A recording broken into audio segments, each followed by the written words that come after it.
And welcome back to Bars Loaded Podcast with Ben and Nick. We are rolling Ben and Nick, or otherwise known as the Sore Tummy Boy and Forest Man. Yeah. Tell you what, dude, my stomach is having a really bad time. Is it?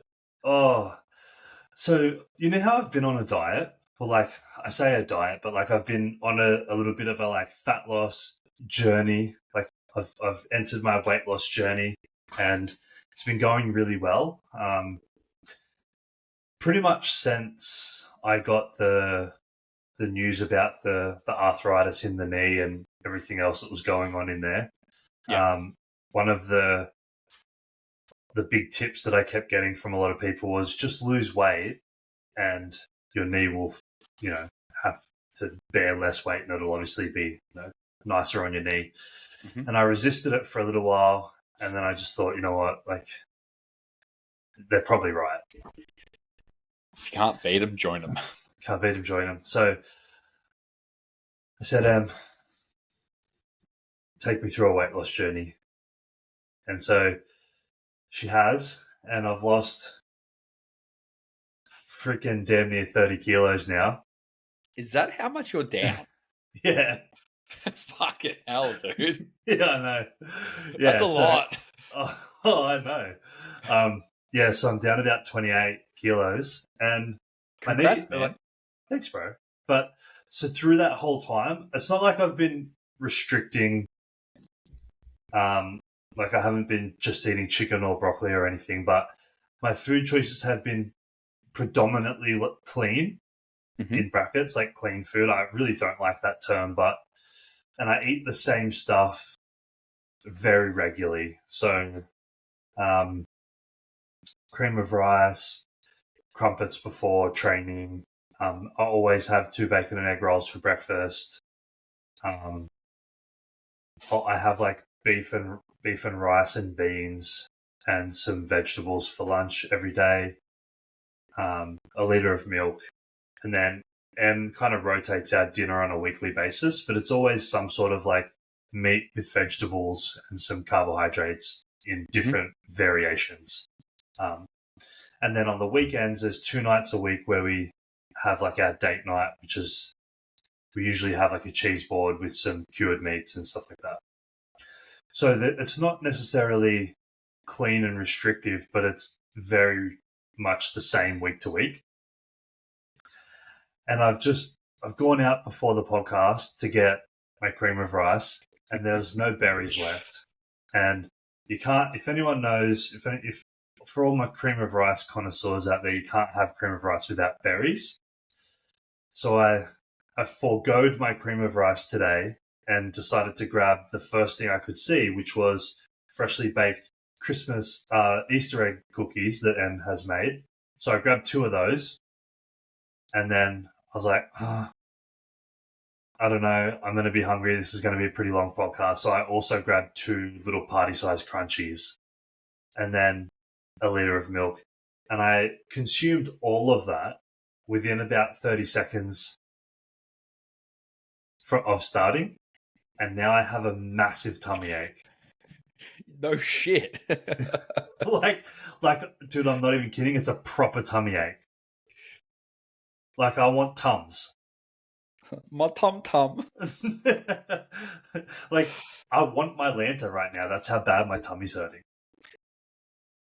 This is why, as adults, we should know how to, like, pace our intake.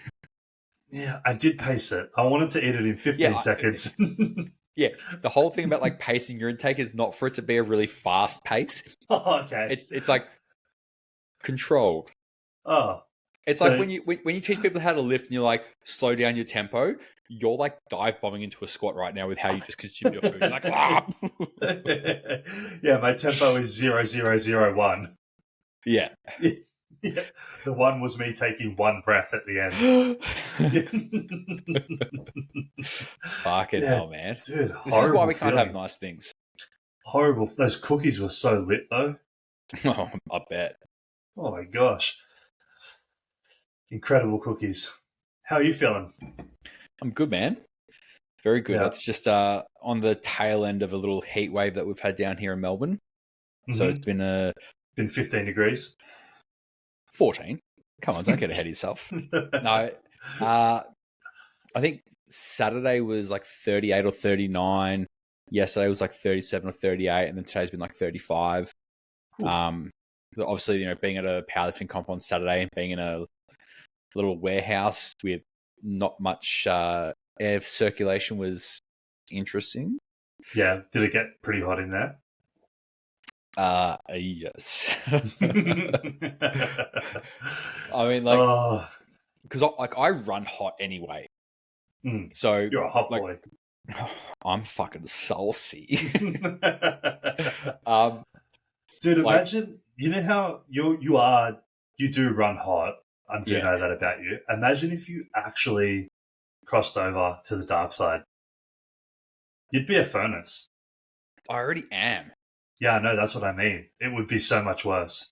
I mean, like, it would literally be about... I've been sitting here, I put this shirt on just before we started recording, and they're already sweat patches.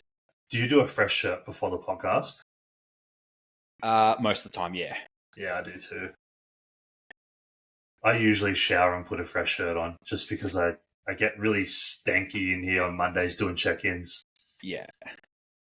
And the same thing, I get the sweat patches and everything. Do you know what I've just done? What's that? Oh, I'm not sure if I'm ready to put this out onto the interwebs, but I've already said it, so I feel like I'm kind of committed. You can just send me a quick message and just be like, hey, this is what I'm doing. Don't tell anyone. Well, I don't know if I wasn't even going to tell you because, like, I'm kind of embarrassed about it, but I also really kind of like it. Tell me. Have a guess. It involves hair. Shaving your armpits. Yeah. I know a lot of guys that seem to be doing that now. Yeah, I did it. It feels fucking great. Yeah? Yeah, and I stink less. Okay. Yeah. Like, it makes me sweat a little bit less and I smell less. Interesting. So the real reason I did it is because Alex Terrible did it, but he did it, he burnt his off with a lighter and I didn't do that. Well, then you're a pussy. I know. I'm just not Russian. Well, but dude, you I are feel with your food intake.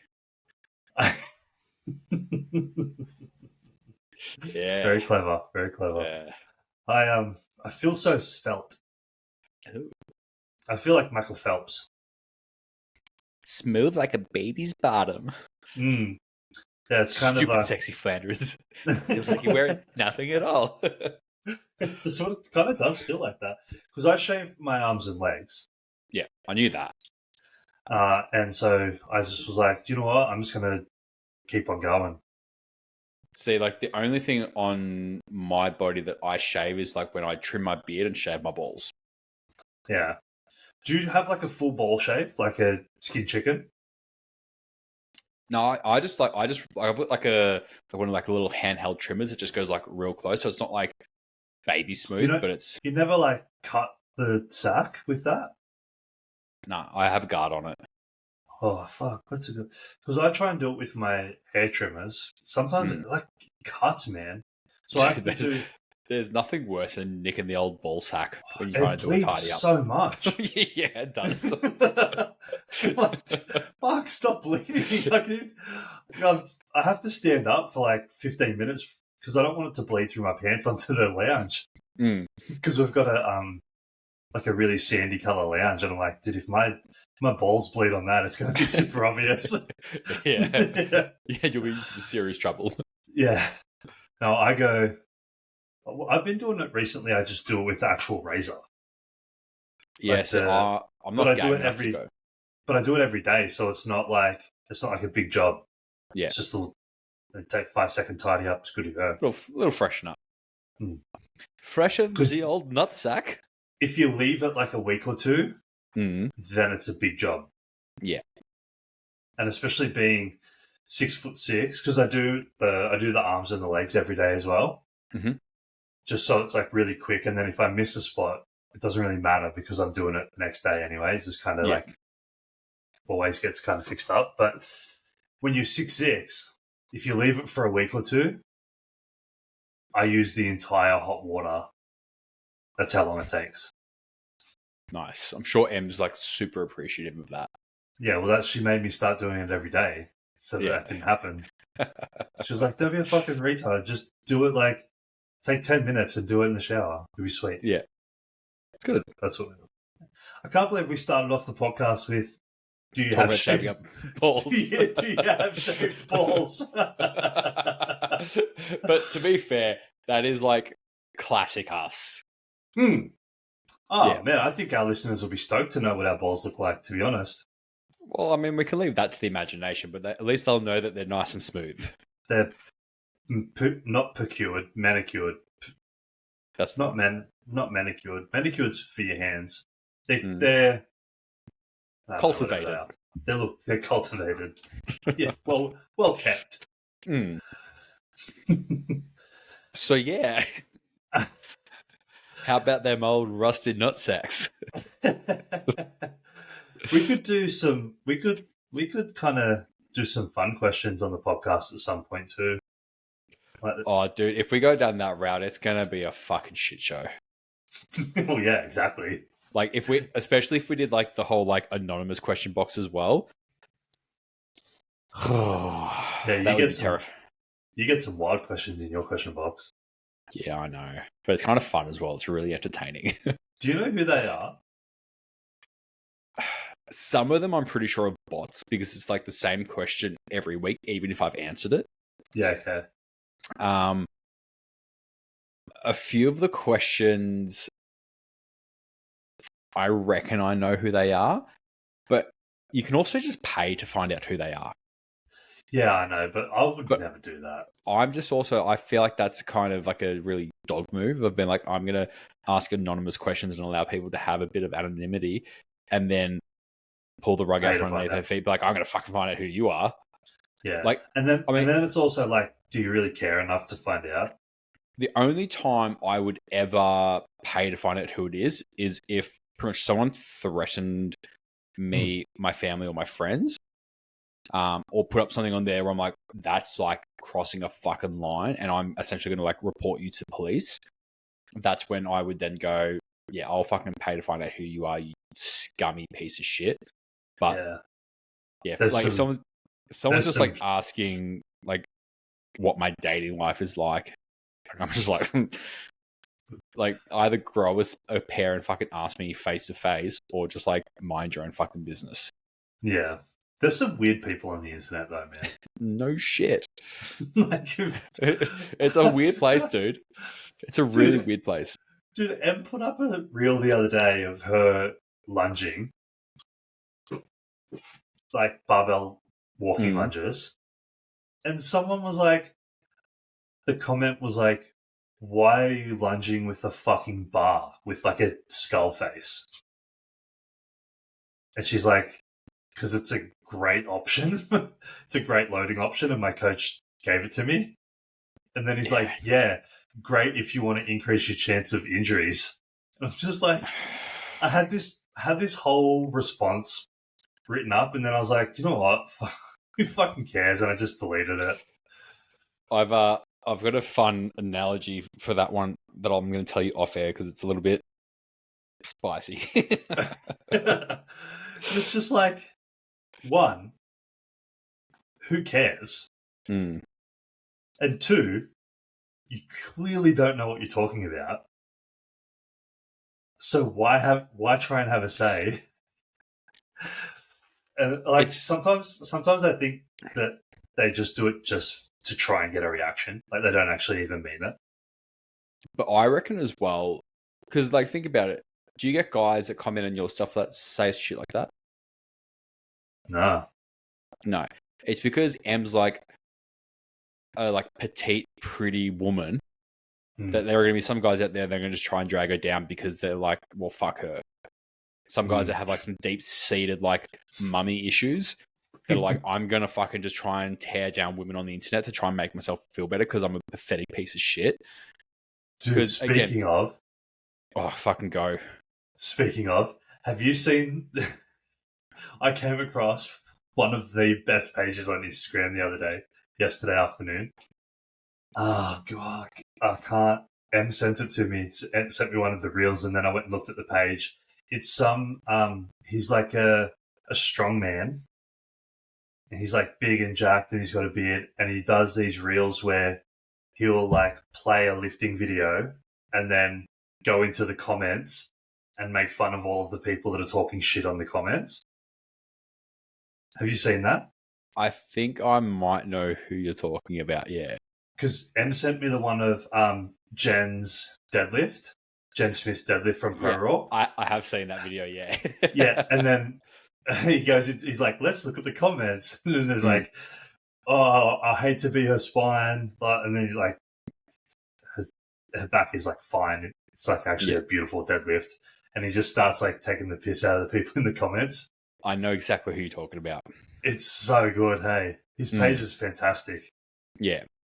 Like I quite enjoy pages like that just because I think it's really fucking funny to like go through and just like see all these people who are bitching and complaining about something they clearly have no fucking idea about. Dude, have you ever looked at the Pro Raw Facebook page? Yes.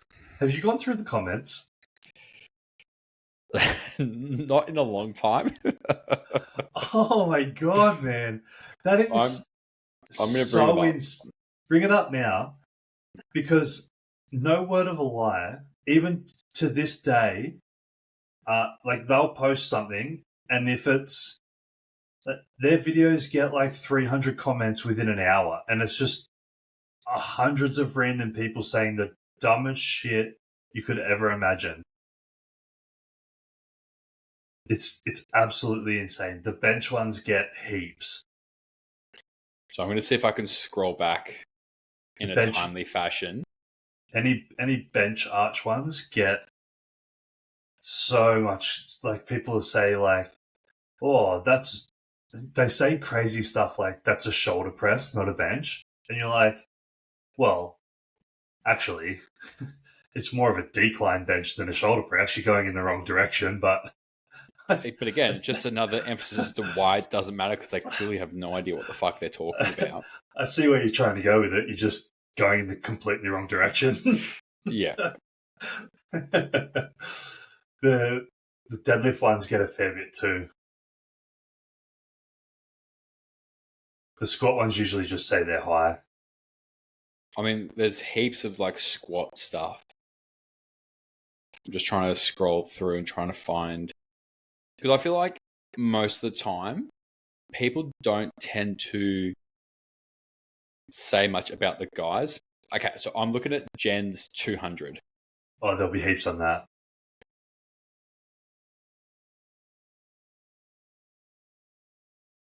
But you know what? People were hating on Will's video that he did recently with Eugene. Yeah. So you know how, when Will was down in Melbourne recently, he did the training session with Eugene and Anna Wish Fitness. Mm-hmm. That's Anna Wish or something, right? Yeah. She's the CrossFit and calisthenics. The gymnastics calisthenics girl, yeah. They did She's a bench so press. impressive. Incredible, man. They did a bench press workout. Mm-hmm. And like, obviously, you've seen Will's bench press. He gets a ton of thoracic extension. Like, it's pretty impressive. Yeah. But the hate that he got on that video was intense as well. Really? Yeah, and I think obviously it's coming more from like Eugene's audience, which is a lot more Gen Pop. Yeah. Because it was on a post that was like a collabed post. Very interesting though. Yeah. But it's always, I find it really interesting when people feel the need to argue with someone that they've never met on the internet about a singular video that realistically probably requires a bit of context for it to be applicable to someone. Yeah, well, people have no context, do they? Like, if you I'm kind of looked at hoping my story, yeah, like if you looked at my story from today of my squats, you could say that they were high, and that I didn't like. Obviously, like it wasn't the best squats in the world. They were a bit high. I lost a little bit of tension right before the box. I sat a little bit too much onto the box than what I would like. But with context, that's the first squats I've done all year. Mm. And that was the very first set. I did 4 more sets after that, and they got progressively better every set. I just didn't film them. Because I was like, I just filmed the first set and that's enough. Yeah. It's like, you never know.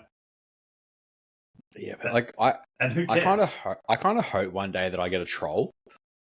Yeah. You are a troll. Yeah, but like I have fun with it. Oh, I just meant like stature, the places that you frequent. Well, so I might hang out at parks, but I don't hang out under bridges. Well, that's a very small step, sir. That is a very small step. Does it make you laugh that I spent like time at 2 different lakes at night over the weekend? Yeah. It does make me laugh.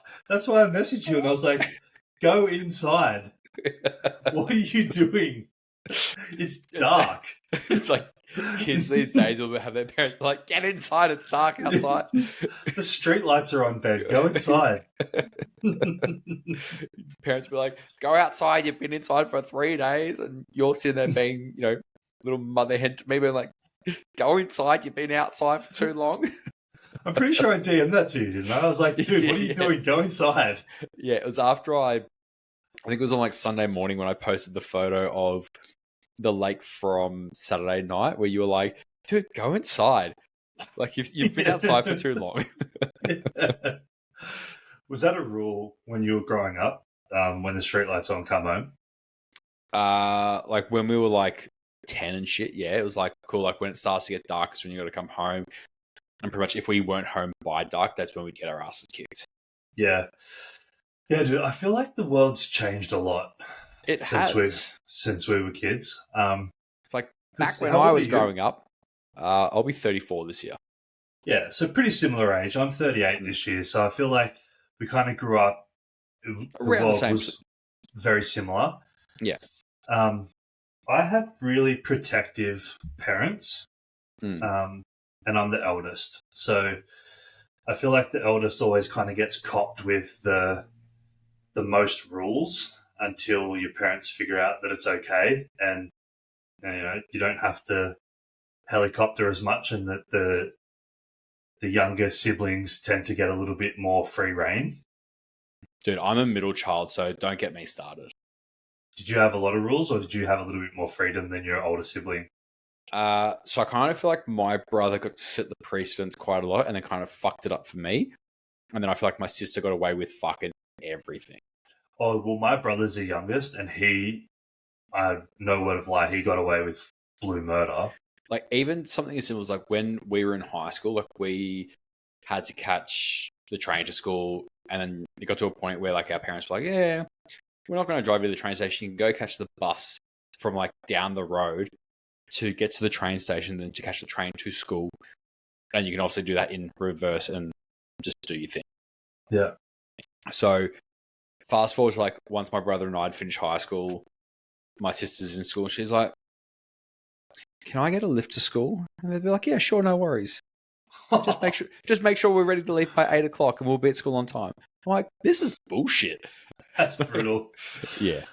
My parents were quite overprotective. My dad, especially, of me growing up, just because.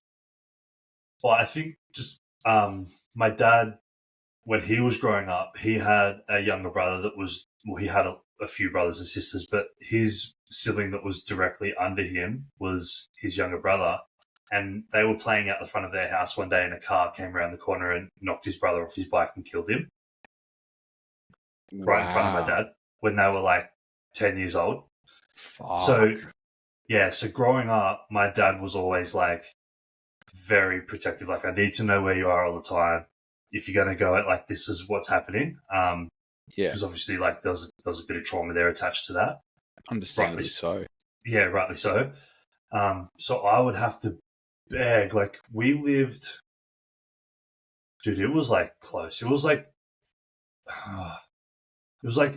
our school, and then a main road, and then a row of houses, and then there was an alleyway in that row of houses that went like down to the street behind. We lived in that street, so we were like 1 block away from our school.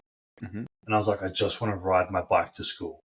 Yeah. Please let me ride my bike to school. Like, all my mates do it. It takes me like 2 minutes to get there, and I couldn't do it until I was in year 6. Shit. Because my dad was just like, no, you're not doing it. So, but what I did get to do was, after school and on the weekends, I could go out on my pushy with my mates, and they would just be like, go and don't come back till the street lights come on. Yeah. We had very similar rules. Like, when we were younger, like, my brother and I, we grew up playing like really competitive basketball. So it was always like we grew up on just over half an acre as well. So like a decent sized block. We had like a little basketball court. We had like we had like our big backyard and then like our small backyard. Like the big backyard was like, we played basketball out there. We had enough room that we could play cricket. We could play like a half match of like footy if we wanted to. Like, we had plenty of room to do heaps of shit. We could ride our bikes. Like, it was pretty good. And where we grew up was still not overly developed. So there was heaps of farmland and shit like that we could ride around and just cause havoc. But for us, it was always a rule of like, on weekends, unless it was like pissing down with rain, it's like, cool, you're outside playing. Yeah. Like, and it was like, cool, you can watch TV after dinner when it's dark. Yeah. Yeah, I very rarely watched TV. I would watch the Broncos play footy. Yeah. That's pretty much it. I mean, I watched Cheese TV in the mornings, but standard. That was before school, and then after, I wasn't watching TV. But now it's different. Now I feel like kids don't have the luxury of kind of doing that anymore. The world's changed so much. Everyone has to be so careful of what's going on. But everything's digitized as well now. Yeah, but I just feel like, I don't know, man. Like, my brother and sister don't let their kids do anything without like, and I know all of their friends are the same. They're not weird in that way. Like, their kids can't just go out and ride for the day, because they'll be like, oh, what if someone like takes you?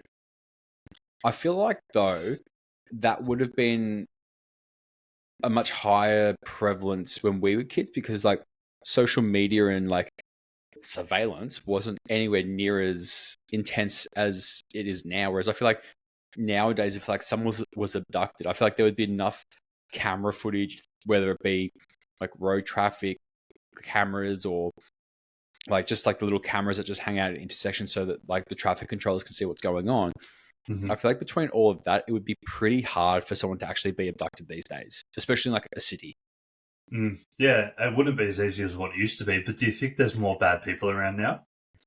I don't think there's more bad people. I think we probably just know about them more because of we know the about internet. them more. Yeah, I think the balance was probably the same, but I also think that like with obviously having access to as much shit on the internet as people do, that people who may have had like a lingering thing, like for example, like if you look at like porn channels and stuff like that, like they tend to release like categories and stuff that gets most, like, how like Spotify does like Spotify rap. So Pornhub does like a hub wrapped at the end of each year where they like, these are the most viewed like thing, like categories. What was your most viewed category? I don't know what mine was, but they'll just like release data from their actual website. Well played, sir. Yeah. People have heard about my shaved ball sack. I don't know what it was. I've got no idea. Off the top of my head. I'll say people have heard about my shaved balls today. They don't need to hear about my porn habits as well. Well, we'll save that for next week. Exactly. But But like when you look at like obviously what kind of shit you can find on the internet as well, and like obviously if you look at the amount of like child pornography that is on the internet, it's fucking disgusting. Yeah. And I We think had a when pedophile you at my high school. really, Mm. as in like one of the students that went there ended up becoming a pedophile, or No, one of the teachers while I was there. oh. Yeah, he was a science teacher at the. I went to two high schools, so I went to just a normal high school for year 7, and halfway through year 8, and then I transferred over to a sports high school after that. But yeah, the first high school I went to, one of the science teachers, he was also the school photographer, believe it or not. So he literally every day would walk around the school with a camera like around his neck with like the camera strap just around, always, every day. He was always taking photos for the school newsletter, taking photos at swimming carnivals, everything. And like no one really ever thought it was weird. Like kids wise, like we were never like, oh, that's super weird. But like looking back, it's really weird. But at the time, we're just like, oh, he's just a school photographer. But yeah, he ended up getting raided and locked up and went to jail. Yeah, see, that's fucking gross. But I also feel like if it had been a female teacher that was taking photos of students, like people probably wouldn't look twice at it. But I feel like when it's a male teacher that's taking photos of kids, people are like, you're a fucking weirdo. Yeah, it's super weird. But I mean, like, it was also, so weird looking back. Oh, hindsight's always fucking weird when you look at it. But like sort of going back to the whole, like, are there more bad people in the world now? I would just say that I feel like with access to entertaining those ideas is probably a little bit easier. So now people probably have the ability to go, what sort of fucked up things am I actually like into? Mm-hmm. Yeah, and then the more that they consume that, the more it grows, and then the more they feel like they need to act on it potentially. Yeah, so it just kind of feeds into this circle of badness. I also feel like obviously being in a country like Australia, I feel like we are probably shielded pretty heavily from some of the gross shit that goes on out in the world. Like, have you seen? I would say so as well. There's a movie on Amazon Prime called Sound of Freedom. I haven't seen it. Do you have Amazon? I think so. If you get a chance, watch it. But it is it's a very hard film to watch. Is it about like child trafficking and stuff? Specifically, child sex trafficking. Yeah, I just can't believe that that's so big. It's big in those Eastern European countries, huh? And like South America, like Mexico and like those sorts of countries. But it's like multi-billion-dollar a year industries. Yeah, it's wild, hey. And I just like, it's sometimes really hard for me to kind of wrap my head around the fact that humans can be that fucking disgusting. But this is also where, like, it's funny. I forget what his name? There's a comedian guy called Mark someone. He's on like Rogan's like the Parks episodes where there's like four of them, so they'll catch up and get stoned and like talk shit. One of the guys that's on that, he does a segment where he's like, do you ever wake up and like thank God that you're not a pedophile? And I'm like, what the fuck? But that's pretty funny. Like, but he makes a good point. Like, imagine if you woke up and you're like, I didn't choose to like be attracted to kids, but fuck. Like that's wild. That's just so wild to think about. But I guess I never really thought about it that deeply, to be honest. But you know what I was talking to you about this afternoon, and I was like, "That's fucking so shit. I can't believe that." Yeah, I mean, it kind of makes sense, right? It's probably there's a lot of shit people out there. Fucking oath there is. So that make a little bit more sense. I never really thought about it like that. Yeah. How's your training been going? Not too bad. So I had a bit of a deload, which was really quite nice. Yeah, you were saying last week you think you might need one. Yep. So I deloaded last week, had a few really easy sessions. So like my deadlift session just ended up being like stiff-legged deadlifts, again working like 170 kilos, nice and easy. Mm-hmm. On Friday, I did some paused incline dumbbell press, and that felt pretty easy. But I had like the most outrageous DOMs I've had in a very long time, even though I didn't actually feel like I trained that hard. So that was kind of fun.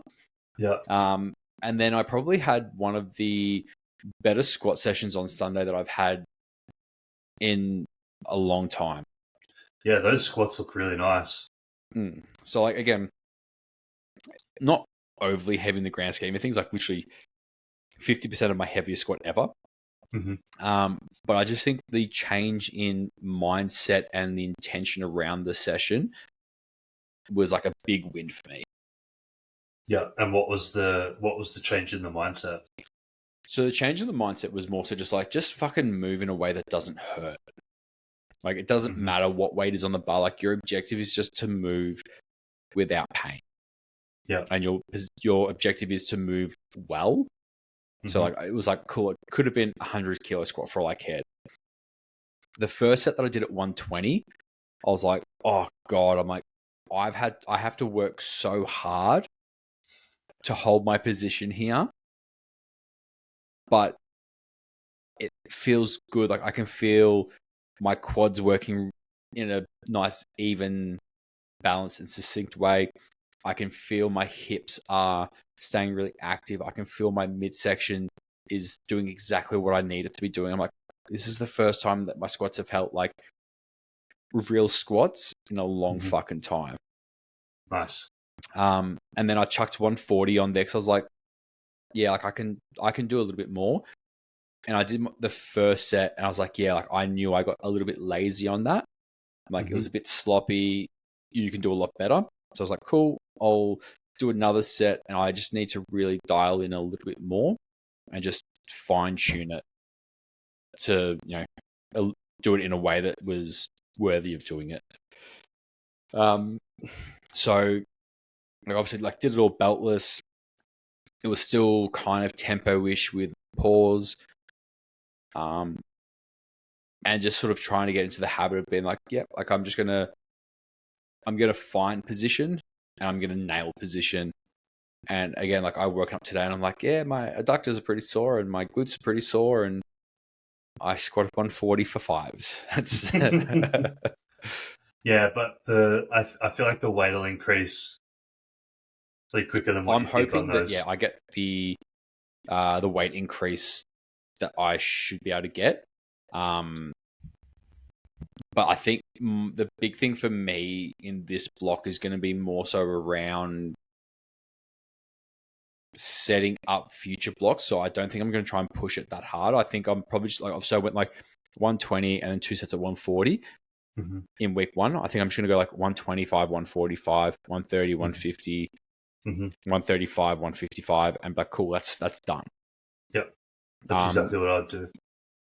Again, like I don't, like, because you're not in any rush, man. That's the thing, is like I'm not in a rush. Like with squats, with how they've been feeling for the last frankly like couple of years, I'm like, yep, like I'm just going to take my time, do it properly, and I'm just going to allow the others to, like the squat, the deadlifts and the bench, to really just sort of interweave and push and pull as appropriate based on sort of how things with squats are going.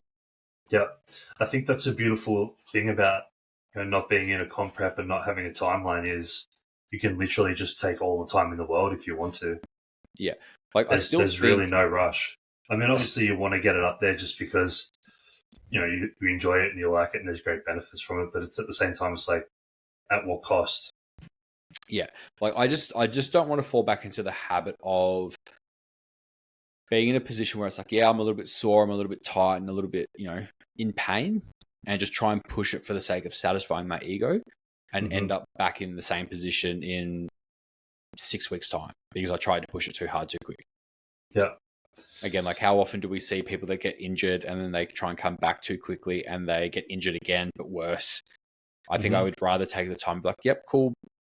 I'm going to do all the stuff that I know that needs to be addressed and not put the pressure on myself to do it in a timely fashion where it's like, oh, in 6 weeks' time, I want to be squatting 220 again. Like, I don't need to worry about rushing back there. No, 6 weeks, 12 weeks, 18 weeks, who Doesn't cares? matter. Yeah. But I think with some of the numbers that I would like to achieve this year in sleeves, like I'm not in a rush to try and push it. I would rather get my body used to hitting positions so that when we do decide, hey, cool, we're going to start ramping load up pretty aggressively on these, my body's like, yeah, well, we know what we're doing. We don't have to be nervous or have to overthink positioning. It's just like we just know we just squat and we know we can hold position. Yep. Yeah, I love that. Yeah. Bench felt all right though? Yeah, so I mean, like the actual bench session that I did for my deload, I was actually kind of surprised at how good it felt. So I was like, I'll do some close grip work and just kind of like hit a nice comfy set of 5. And I'm like hitting like 130 for a set of 5 on. Yeah, I saw that and I was like, that's a good deload. But it was like relative difficulty. I'm like, I felt like I could have done like 8 reps there pretty comfortably. Yeah, nice. That's a good sign. Yeah, so I'm like, I think this block here, I'll probably like push my close grip pretty hard as well. Yeah. If I could close grip press 160, I'd be pretty fucking happy with that. I love it. How close do you go? Like a mid grip? So, I mean, like so when I bench 165, I did that with my ring finger on the knurling. When I go close grip, I go like half a thumb distance out from the smooth. Yeah, okay. That's close grip. Yeah. Yeah. And then what's your like comp grip? Like ring finger on the line. So do you have like a medium grip that you do ever? So like a mid grip? So because like I still classify like ring finger on the like this ring finger on the ring, I'm like that's still kind of like mid-ish grip. Yeah, it's mid-ish grip for sure. Whereas if I was like, I don't want to go like close grip, I would probably go like between the ring and the smooth and just go smack bang in the middle. Yeah. Because I usually go, I think that'd probably be pretty similar relative to our arm length as to what I do. Yeah. So like when I do close grip, I always go thumb from the smooth. Yeah. Because that kind of, if I go any closer, it's fucking shit. And then my comp grip is pointer on the rings. Yeah. So then when I go mid grip, which is actually my favorite variation, is I go pinky on the ring. Yeah. So like I used to do like pointer finger on the rings, but for my leverages, I just like positionally I can hit it okay to a point. And then I just get to a point where it's like once I sort of pass over 140, I just feel like I have no power. Yeah. Whereas but keep in mind how long my arms are. When I'm at the bottom, it doesn't even look like I have a wide grip. Yeah, and that's the thing is like, like I've got obviously like pretty like short arms, so that when I do go like pinky finger on the line or like ring finger on the line, that position for me at the bottom looks pretty fucking good. Yeah. Like I remember for ages, I was always told, like you got to bench like your pointer finger on the line. It's the strongest grip possible. And I remember Jordan, he and I sat down one day. And I was just like, dude, like my bench just sucks. He's like, yeah, because you're benching wide like a fucking idiot. And I'm like, what do you mean? And he goes, dude, he's like, try one session going like pinky finger to the line. And literally in that one session, I put like 5 kilos on my best bench. And I was like, huh.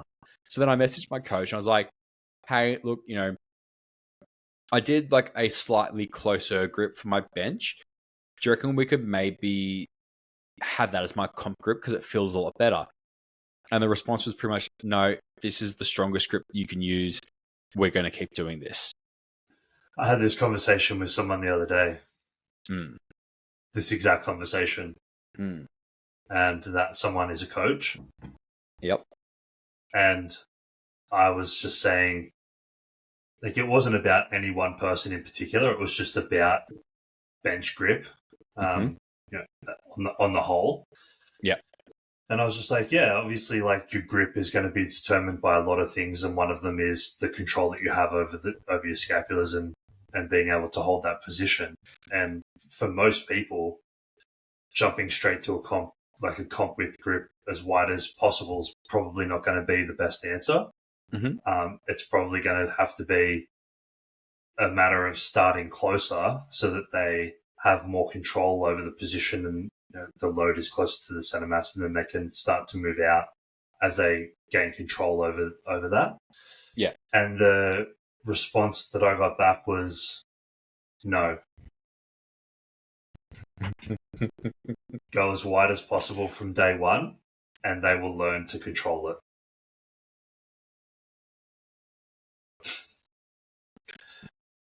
I disagree. Wholeheartedly.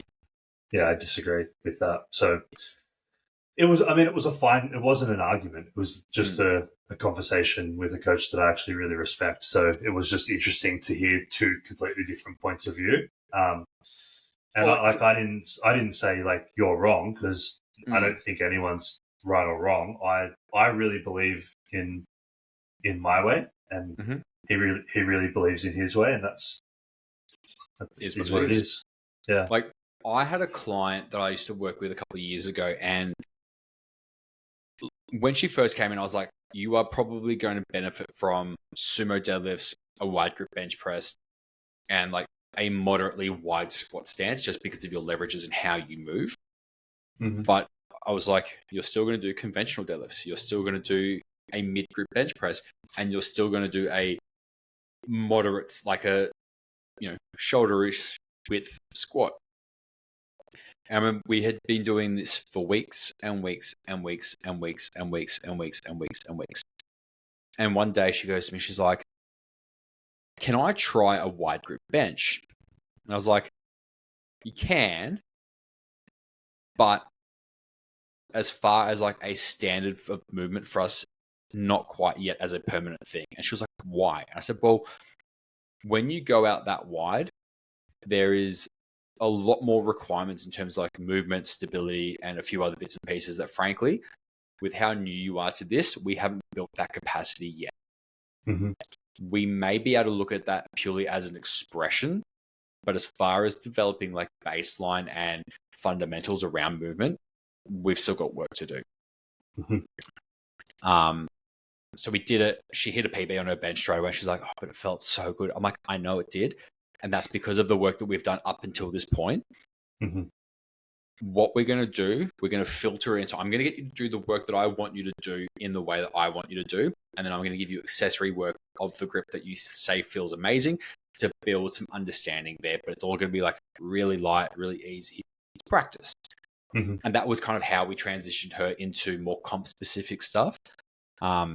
But yeah, it's always really interesting when you get the difference in perspective around like, are you going to build into something, or are you just going to throw them in the deep end and force adaptation and hope that they can somehow like float? Yeah, hope that they survive it. Yeah. Speaking of Jordan, given that this episode will be aired after Jordan's episode, I'm going to bring it up because I don't want to forget. Mm-hmm. Dude, I'm actually really excited to speak to him about one topic in particular that I only found out about him like yesterday or the day before, is that he was residing in the Bay Area for a long time when he was powerlifting. Around 2013, I think he said, was when he was living in the Bay Area and powerlifting. That's when I was in the Bay Area and powerlifting. Interesting. Yeah, so I did my first meet in Concord, California, which is Bay Area, in 2011. And I was in and around powerlifting for a good 2 to 3 years in the Bay Area after that meet.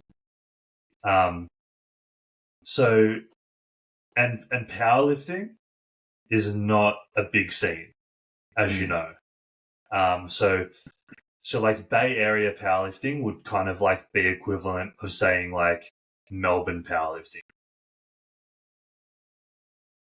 That's a lot of powerlifting, though. Yeah, but is there like, you would probably know most people within powerlifting in Melbourne.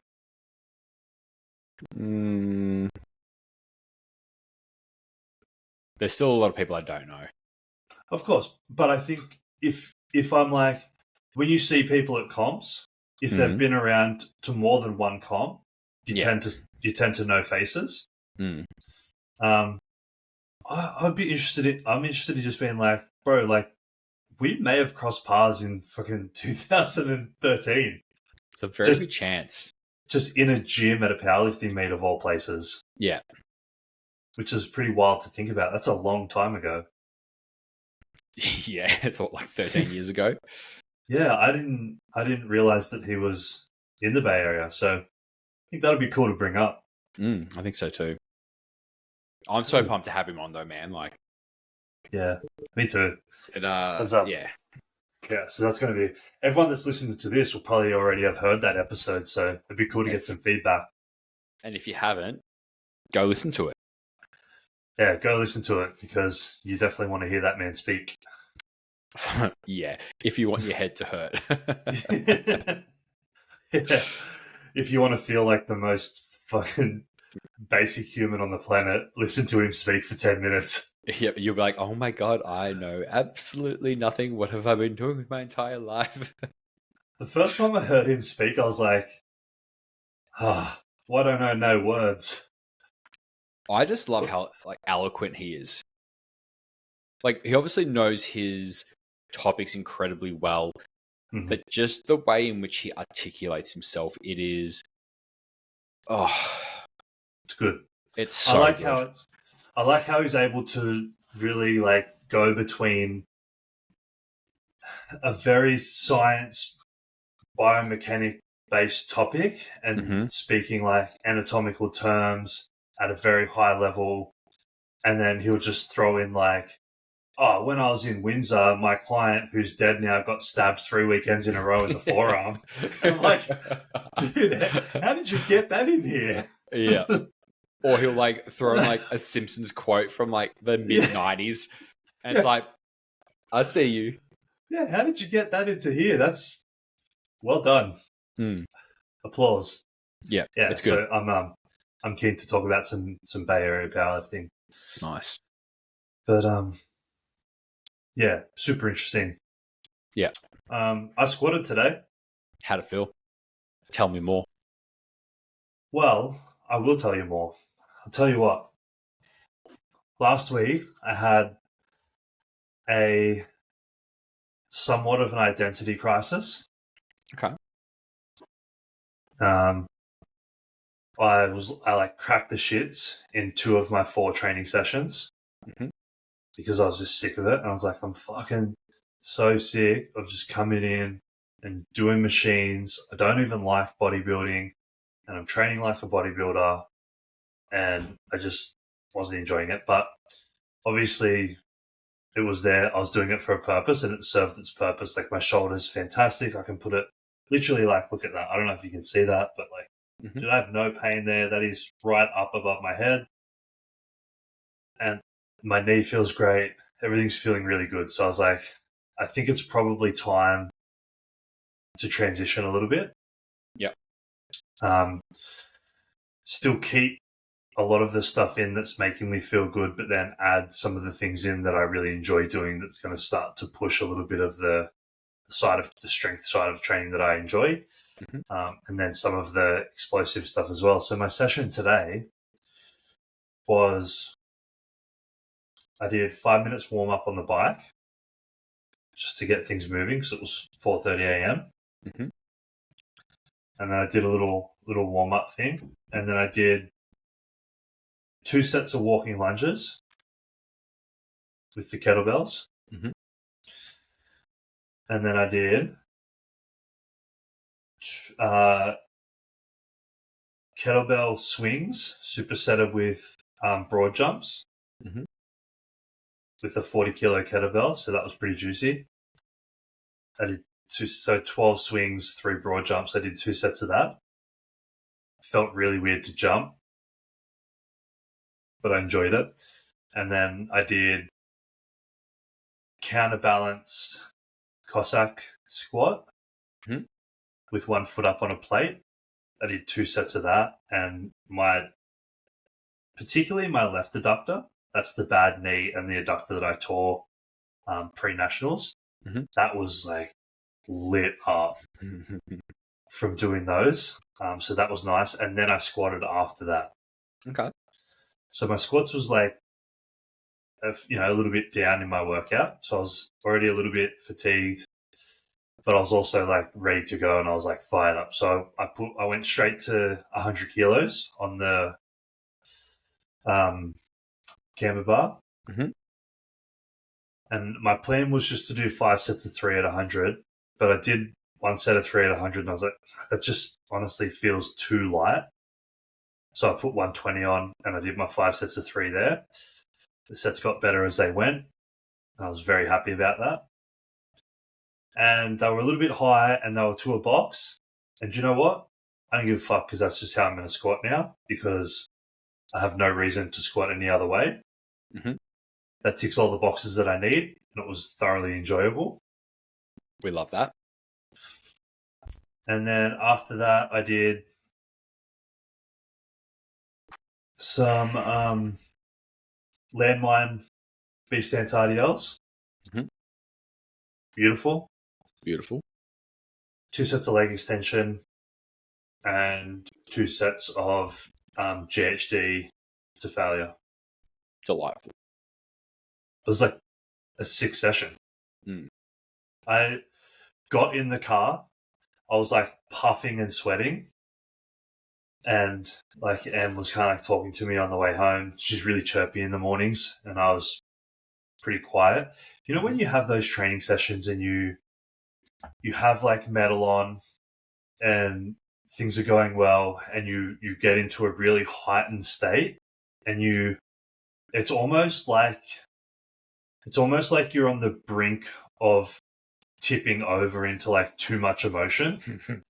It kind of feels weird to say, but like I almost felt like towards the end of the session, I was like in the zone, and I was pushing things like the 2 sets of leg extension and the 2 sets of glute ham raises were 4 sets to absolute failure. And on the final set of both was a drop set.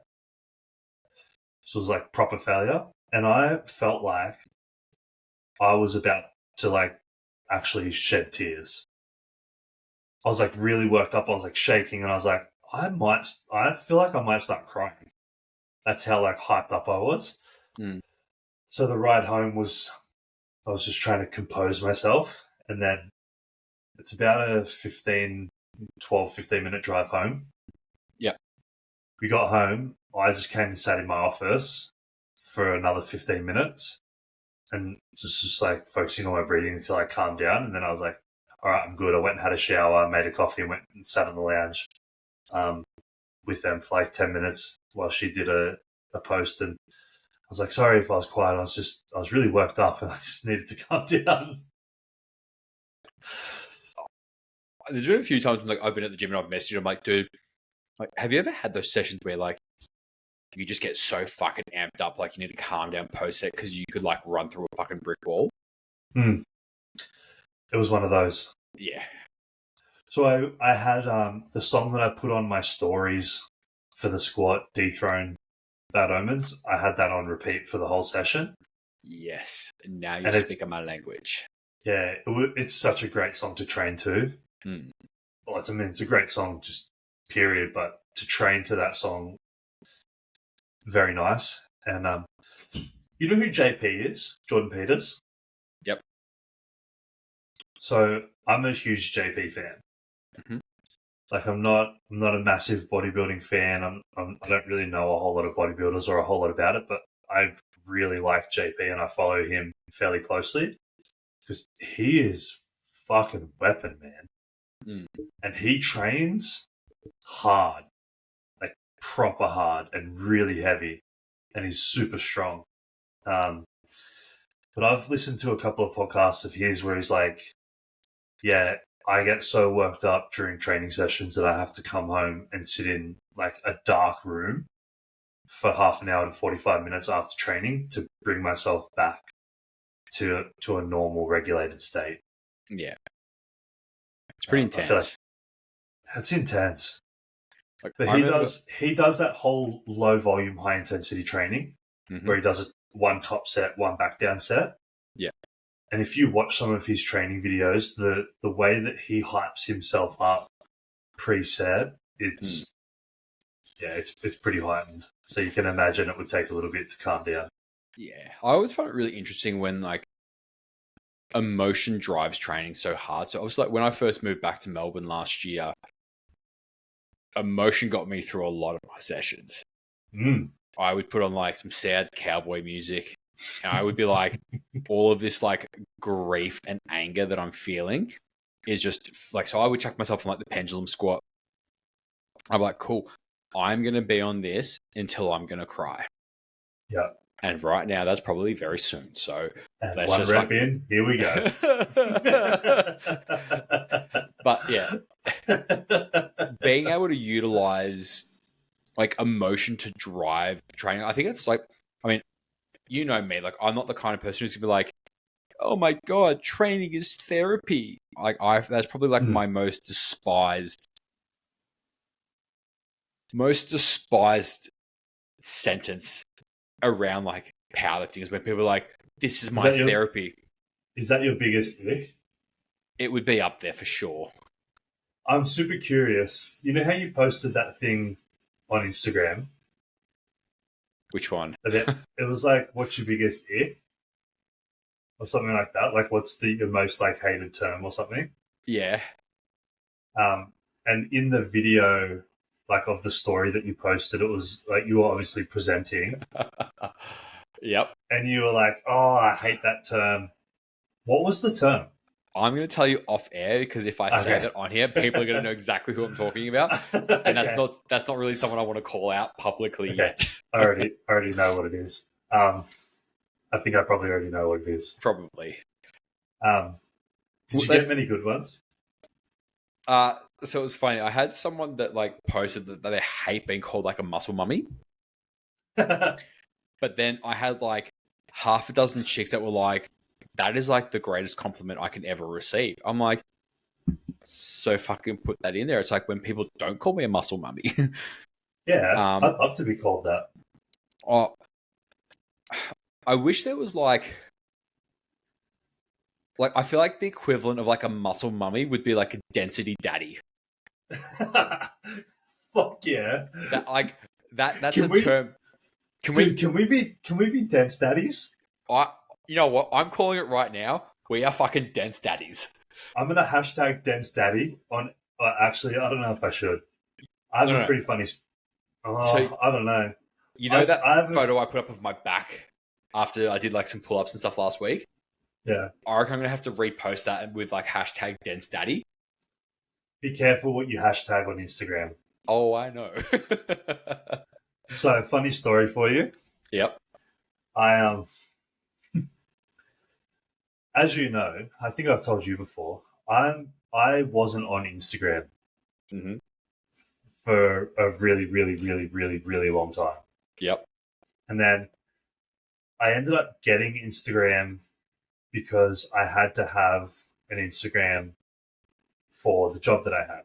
Yep. When I was running the gym. So that's how I got an Instagram, and then obviously I ended up meeting Em on Instagram. But she had Instagram for a long time, and the people that I followed on Instagram at that time were 4-wheel drive people, fishing people, and music people. I didn't know who Lauren Simpson was. This is when I met Em. This was like 3 or 4 years ago. I didn't know. I had no idea. Like I literally didn't know her. I just wasn't up to date with the whole like Instagram on the internet thing, because I was doing like fitness in the real life thing. Mhm. So then when I started venturing into fitness on Instagram, I was like, oh well, I'll start making some fitness posts. Um, and I didn't really understand like how hashtags worked or anything like that. Yeah. So I did like a post about me training, and then it was me like launching online coaching, Mhm. and I hashtagged like man, male, male trainer, man training, like all these random things that had like man and men in it, and then Yeah. sponsored the post. And I got fucking dick pics sent to me in my DMs literally at least once a day for like 2 months. I'm not Uh, even kidding. Like it was at least once a day I got dick pics, and not unsolicited dick uh, pics. Like they were in my message request. People I didn't know would just see my sponsored post that was hashtagged man and just send me a dick pic. I'm like, imagine, imagine having the fucking audacity to be like, just scrolling through Instagram, and be like, oh, here's an ad for a male trainer. Yeah, he deserves a dick pic. yeah, he's hashtagged man. Like he definitely wants a dick pic. Yeah. Dude, I got so many. I got at least one a day for like 2 months. And this was right when I first started dating Em, and she thought it was the funniest thing she had ever seen in her life. Dude, I've known you for a little while, and I still think that's probably the funniest thing you've ever told me. Fuck. Dude, you know me. I was horrified. I didn't know what to do. I was like, I don't want to take this post down because it's getting really good traction, and I'm like, I want my online business to do well, but I also I don't want to get dick pics. It's like if there's like the blurred image, just don't unblur it. Yeah, but I was like, what if someone sees my DMs and there's just like heaps of dicks in there? like, like my biggest fear, like it kept me up at night. You know, my brain. My brain isn't a like one a one kind of railroad type of thing. There's lots of offshoots going on at all times, and I was like laying in bed and I was like, what if someone hacks my Instagram, sees that there's like fucking 400 dick pics in there, and then puts it out on the internet that Nick has 400 dick pics in his DMs, and then I get branded the dick pic guy. Hey, at Like, least you'll be trust me, trending. dude. There was sleepless nights. Trust me. I didn't know what to do. It was such a conundrum. So it's funny, like, And dude, these guys' dicks were so small. I was like, what? Why are you sending this? what are you proud about? Like, dude, like, at least, like, what are you doing? did they hashtag it grower not shower? I couldn't believe it. Like, there was some of them I was like, oh, this is really weird. Like, why are you sending this, man? I would hide this away for the rest of eternity. I definitely wouldn't be showing this. Yeah, to random people on the internet. oh man, it was a wild ride. I don't have that Instagram account anymore. And the funnier part about it as well, my Instagram handle at the time was the Yank Tank, which kind of sounds a bit fruity. Like that's kind of like a bear nickname. Like you could, the Yank Tank. It's very like American bear slang. Whereas if you'd been like the Yank Tank Wank, that would have been like a trending hashtag if you were gay. Like it kind of feels like a whole vibe going on that I didn't intentionally have. Maybe you need to try and like double down on the gay market, dude. Yeah, I don't know. Yeah, it was a fun time. I it's funny at the time. One of my membership consultants that was working for me at the time was gay, and I still talk to him to this day. And I remember it was like 2 or 3 weeks in, and I couldn't believe how many dick pics I was getting. I remember sitting down with him in the gym one day, and I was like, Matt, what the fuck is going on? I'm getting dick pics every day. Like, is this normal? And he was like, oh yeah, dude, that's that's so normal. That's welcome to the gay community. This is what we do. It's an interesting breed of human. But just think about it, right? Like, you're a dude, I'm a dude. Hmm. If girls were like, oh, we love dick pics. Like, show us your dick at every opportunity you could. Mm-hmm. Tell me you wouldn't send dick pics every day. I've had a few people request them, and I'm like, no. Like, if you want to see my, it's like if you want to see my dick, you come see it in person and do something about it. See, we don't send dick pics because we know chicks don't like them, and it's kind of weird because they don't want them. And if we do it, they don't want them, then that's like super weird. Yeah. But if chicks as a whole were like, guys, we love dick pics, like, there'd be no filter. Trust me. So what you would probably get is like, like coming back to like you're talking about like the pages you follow, like guys who are like fishing and stuff, and they hold the fish like this once they've caught it. Yeah, exactly. You get them like holding their dick like this, we're like, yeah. You're like, very nice, yeah. I like. Well, we king of the castle, king of the castle. Yeah, exactly. Oh, we like, look at my penis; it's biggest in Kazakhstan. Oh fuck! Yeah, wow. This has been a weird episode so far, man. Yeah, I think it's good. People like it. Yeah, I'm a bit tired today, so that could be why. Yeah, same. Did you want to? That's pretty much all I have to say about my own training. Is just that this. Oh, actually, one more thing before we move on, because I want you to talk a little bit about Rose Comp on the weekend. But before we go to that, dude, Em and I are going to do a Olympic lifting one on two session tomorrow morning. Nice. Who with? At 6 a.m. There's an Olympic lifting gym here in Bullaroo, which is just like 10 minutes from our place. Mm-hmm. That's all they do. It's a specific Olympic lifting gym. Awesome. And one of Em's friends on Instagram, who's also a nutritionist, goes there and has recommended it. So we're going to go down there with the owner, who's the head coach, and he's a level 3 Australian Olympic lifting coach, which I'm assuming is decent, and get a 2-on-1 like an introductory session with him. Nice. And he said that he's had a fair bit of experience in transitioning powerlifters to Olympic lifting. So he's familiar with some of the restrictions that are commonly created with the style of training that we do with powerlifting. So that should be pretty interesting.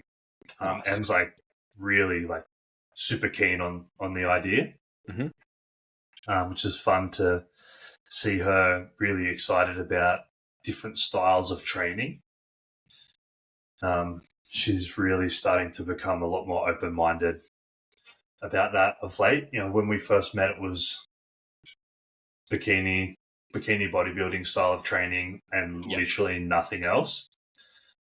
Did a lot of the online booty builder programs, etc. And then when I started taking over her programming, we fixed up her squat and we fixed her deadlift, and she started seeing a lot of really good results. And then started taking interest in the strength training side of it. We always kept a lot of the hypertrophy stuff in there, which obviously like powerlifters should do anyway. But then recently she started doing some things like kettlebell swings and box jumps and things like that as well. And she was like, oh, I never thought I'd like this, but I'm actually really enjoying it. And then she started running, which she's doing 3 times a week now, loving it, and now wants to do Olympic lifting as well. I'm like, it's really cool to see someone's evolution into different styles of training. It's awesome. There's so much out there, and all of it can be beneficial. Yeah. It's really cool. So I'm going to do that with her and think it could be fun. Nice. I don't know how I'm going to go with my knee, but keen to give it a shot. I'll be interested to hear tomorrow how you go. Because the thing is as well, like I want to keep a lot of strength stuff in. I want to keep a decent amount of hypertrophy stuff in. I want to keep some of the explosive stuff in, but I wouldn't mind adding in, some Olympic lifting stuff into my programming as well, like some power cleans or some snatch grip high pulls, things like that. Yeah. I think are really cool and quite fun. Mm-hmm. So it'd be cool to get some pointers on those and then see how I can implement them into my training and kind of do a little bit of a hybrid programming of everything. Yeah, nice. But yeah, that's at 6 a.m. tomorrow, dude. So I'll let you know how I go with it. Nice. I told Josh and he was like, yuck. Of course. I Of course. was like, I'll see you there next week, mate. That'll go down well. Tell us about the comp that you had on the weekend. You said it was quite hot in there. Oh, it was very hot. So when I was like checking the weather and stuff for the area that I was in, it was saying it was like 39, 40 degrees. So obviously in a warehouse gym, it's going to be even hotter. But I had I've known Ro for 7 or 8 years, something like that. It's like I've known her a long time. Yeah, right. I didn't realize that. Yeah, we've known each other for ages. But we did our first comp together, which was fun. It was off like an 8-week prep as well. I thought it was super short. Yeah, so like 8 weeks out, she was like, hey, do you reckon you'd be able to like work your magic for a comp I have in 8 weeks? And typically, I wouldn't take someone on if they're like, hey, I'm out 8 weeks out. Can you help? I'd be like, no. Was she prepping prior to that, or she not really? So as Rose says, like she kind of trains and then she kind of just like whips together a prep last minute, and she can prep in like 3-4 weeks, 6 weeks, like just kind of like throws it together. Like she had a baby last year, obviously, going through some business changes as well. There was a lot of external stuff that obviously, makes prepping interesting. But obviously, like, we were progressing really, really well in the prep, and then she got smashed by gastro like a week out. So the Saturday before, she could be on Saturday, the Saturday prior, she's like, yeah, I've got like a 39-degree temperature, can't keep food down, like just not having a good time. I'm like, okay, like, so let's just see how things play out. Like, it is what it is. We're probably just going to have to, modify our expectations from the day and just kind of do what we can as best we can. So obviously, like, the week of comp, we were like checking in. It's like, are you keeping food down? She's like, yeah, food's staying down. I'm like, sweet. Bolster a lot of carbs and stuff around training so that we can help support your performance. And then just try and get food and get your weight back up, because she lost a fair bit of weight as well. So she was competing in the 60s on the weekend. And originally, like, so on Thursday, Friday, she's like, I'm not going to make weight. She's like, I'm weighing like under 56 kilos at the moment. Like, I think she was like 55.8. And I'm like, what happens if you don't make weight? She goes, we lose points. As it turns out, even if she lost points on dropping a weight class, she would have won that weight class and would have earned more points. But I mean, like, I think she weighed at like 56.2. She weighed in really light. This was, I think, her 17th comp. Yeah. And only the second comp where she's gone 9 from 9. Nice. So it was quite weird as well, like rocking up. That's a great result. Oh, dude, like the day it just all came together beautifully. So rocking up, I was under the impression that I wouldn't be able to handle her because it was a team championship. So there was kind of like a head coach for each team, and they had to like organize all the people. Was it USAPL? Yeah. Yep. But then it's like the morning of, like, as I'm driving in, Rose like, I'm really nervous. And I'm like, why? She's like, I'm just nervous because, like, you're not going to be back here, and just nervous because obviously, like, how things have gone. She had a chat with the meet director, and she's like, hey, I have a different coach as to who's like handling our team. Can my coach come backstage and help me? And he was like, because I know the guy. He's like, yeah. He's like, of course. Like, he's like, I love Ben. Like, he can always come backstage. I'm like, fuck yeah.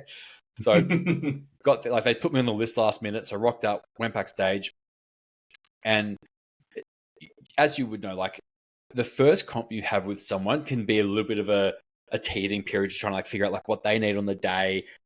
Yep. And just trying to like find that balance. And we just fell into this beautiful rhythm where it was like on squats, like, you know, she'd be doing her thing. I would hold her wrist wraps. She'd have her headphones in.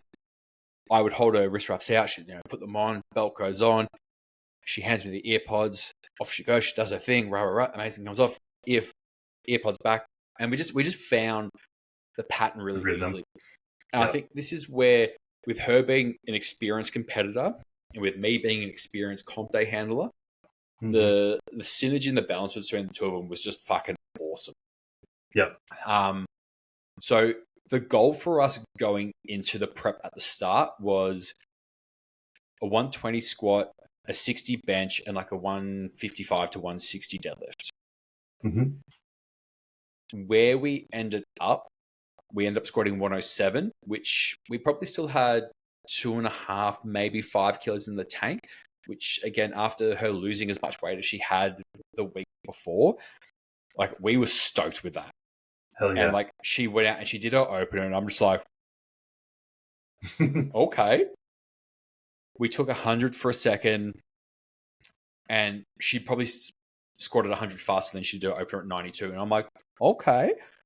So she came off from her third. I'm like, do you want 105 or do you want 107? And she's like, I don't care. Just put on whatever the fuck you want. I'll squat it. I just like walked off. And I'm like, nice. She means fucking business today. So I put 107 on. And again, a little bit of slowing down, but still moved beautifully. Yeah. And then sort of coming into bench, like warm-ups flew. She hit her opener and she was like, dude, my back's cramping really badly. So I was like, cool. Got her over on the ground, like had a bit of a play around with her back. I'm like, your back actually doesn't feel too tight. So I like checked her hips out, and her right hip had like locked up like crazy. So I loosened that off a little bit, got stuck into her glute a bit. She's like, that feels so much better. She went out, smoked her second. We did another little bit of like really light manual therapy on her just to sort of keep things moving. She went out, hit her third attempt at 55. So obviously, like, you know, only 5 kilos off what she'd sort of gone in with the expectation of hitting. Coming to deadlifts, we were like, all right, cool. Let's bump your opener up a little bit. So we kind of waited until a certain stage within her warm-ups to decide whether we're going to bump it or not. But we were kind of thinking like, where do we want to try and finish?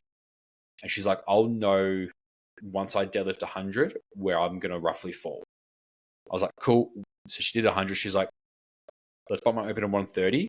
So we'd sort of spoken about this beforehand. I was like, we might keep it at 125. We might bump it to 130, depending on where you feel like your top end may be today. So opened at 130, and it moved faster than her last warm-up did at 120. And I'm like, okay. Loaded 142.5 for a second, and that also flew. I'm like, cool, go out the back. I'll be back in a second. Chucked in 150 for a third attempt. And I was like, look, 150. It's going to be a little bit heavier. Patient off the floor. Hold it. And then you'll just come through and you'll just be able to stand up and finish. That's exactly what she did. Like, all the attempt selections. And this is, again, where having an experienced lifter that just goes, I have trusted you, go do your thing. And I can then also turn around and be like, cool, I trust you now, go do your thing. Just creates a really, really nice dynamic. Yeah, I think that shows a lot of experience from you as a coach and a handler too, though, to make the attempt selections based on what you were seeing on the day, not based on what you were going into the meet expecting to hit. Yeah. And I think that's a really fine line that a lot of comp day handlers and coaches just don't get. They're like, oh, well, we did this in training. We should be able to do this now. And this is what the plan is. Like, you know, is it Mike Tyson who had the saying of like, you know, everyone has a plan and are planning to get punched in the face? Yeah. I think that kind of applies obviously in a different context, but like specific to powerlifting, it's like we all have a plan of what we want to do, but sometimes like things just change. Like you might be Yep. warming up for your squats and you go, "Fuck, this just isn't feeling good," and you kind of have to pivot. Yep. You know, again, comp day is like a prep should be designed to set you up for a good comp day. But comp day is just about squeezing out what is there on the day, not what you should have been able to hit. Yeah, or not what you want to hit as well. I think a lot of people make the mistake of saying, like they work out their openers and their second attempts, and they're like, "Oh, this is what I want on my third attempts," and then they don't make that adjustment on comp day based on how things are feeling and moving, or the standard of the judging, if it's extra harsh or whatever, and they don't make those decisions. They're like, "No, I really want to hit this for my third." It's just not even close to being there today. You're doing yourself a disservice even attempting it. And like I think as well, like obviously with me going to the comp under the expectation that I wouldn't be handling, to then the morning of being on my way and be like, "Oh yeah, by the way, surprise, you're now going to be handling me." Yeah. Like I was in there going, "Fuck, this is going to be a bit weird." Like it's been a long time since I've gone to a comp with a client and not handled them. Yeah, that is weird. Yeah, so to then rock up and be like, "Oh, cool! Like I get to do my thing now." Like I had a lot of fun with that, but it also made me just realize how much I just fucking love comp days. Like being in the warm up room. It's just so your much story fun. that you put up.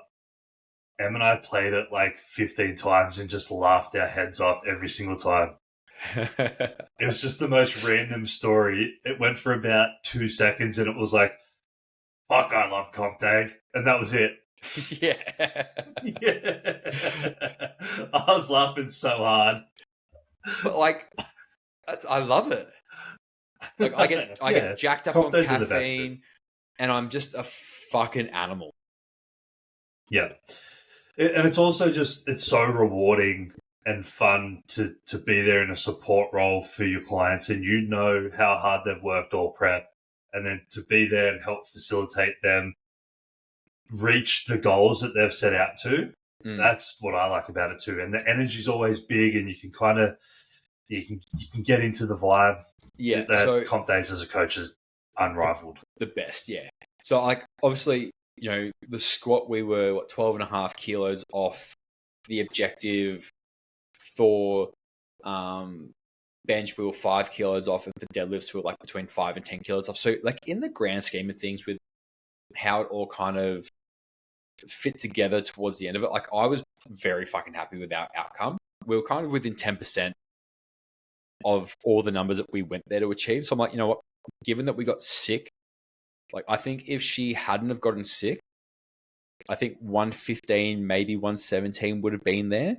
I think 57 probably would have been there for bench, and 60 may have been a real stretch, but maybe if she'd like nailed everything. And I think 155 to 160 probably would have been there as well. But the good news is the next planned comp for her is not until November. Nice. So because I said to her, I'm like, do I get an off season with you? Because I'm like, there's stuff that I said to her pretty early on. I'm like, there are things that I want to address that I'm not going to be able to do much about between now and comp. But I'm like, depending on how you go at comp, there are things that if we get an off season, I will absolutely be addressing, and I will absolutely be hammering the fuck down and trying to add more tissue to your frame, because you just need more tissue so you can be stronger at your weight class. So she was like, "Yep, like we get an off season," but she's like, "I just want this week to chill." I'm like, "That's fine. Have a couple of days. If you want to go in and train, do a bit of a bro session."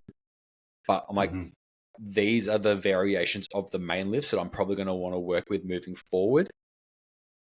And then, at roughly this time in the year is when we're going to start to filter in some of the variations of comp lifts that we're going to start to use to integrate just like better positional work, and then a really short, sharp peak.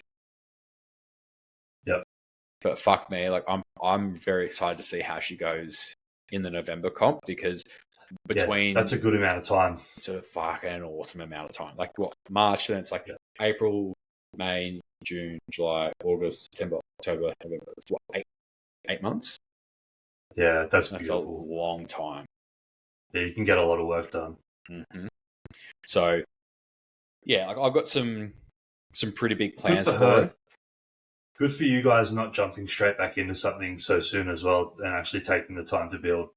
Well, I mean, like you and I, we have a very similar stance on this. Like, I'd said to her, I'm like, look, I'm like, is there anything planned anytime soon?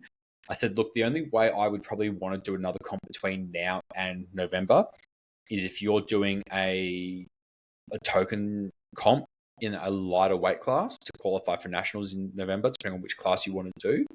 But I said, look, we can probably look at doing that around the end of June because there's a comp around the end of June that would probably work. I said, look, that won't be we've been doing powerlifting. That'll be like we've just been doing general strength training to like widen your base so that when we then decide to jump into that comp, you'll just go in almost probably like most likely probably doing like a high bar squat, a mid grip bench, and probably a conventional deadlift just to qualify. Mm-hmm. And then we go back to work. You probably like if we can qualify off openers, you'll only do openers. Yeah, she probably won't even need to go down a weight class though, because if you guys are doing an off season with looking at adding tissue, that's going to obviously add weight to the frame anyway. And this is where we just need to kind of see how things look after a couple of months. Like realistically, I would love to try and fill her out in the 60s a little bit more, but at the same time, like if we can be sitting around like 57 pretty consistently, there's no reason why she should be able to cut to the 56s for a 2-hour weigh-in. Oh yeah, that's a very small part. Yeah. So I'm like, we've got a bit of room to move, which will be fun. That is fun. That's nice. So yeah, I was really fucking happy and really fucking proud of how well she did on the day. Yeah, like it's one of the things where like you can't really hope for a better outcome than like a 9 for 9 day, and your client turning around to like that afternoon, the next day, being like, "That's like my favorite comp I've ever done," especially when they're as experienced as Ro is. Like it just it fills me with a level of gratitude and pride that is pretty hard to describe. Yeah, dude. Congrats to both of you guys. That's a fantastic result for both of you. Thank you. Well done, man. And well done, Ro. I know you won't listen, but that's okay. Ben will pass it on. She better. If not, Bulgarians for all of your exercises. Yeah, she's a psycho, though. She'd probably like that. Nothing but Bulgarians. Imagine if you wrote someone a program and it was like A series, Bulgarians, B series, Bulgarians, C series, Bulgarians, and it was just loaded a different way each time. Now you're giving me a good idea. Do you know what? I might write that for Finn next week and send it to him. But like, I'll have his actual program written, but I'll just send him that and just see what he says. Give him like a Hatfield Bulgarian, contralateral, ipsilateral, both hands, safety squat bar.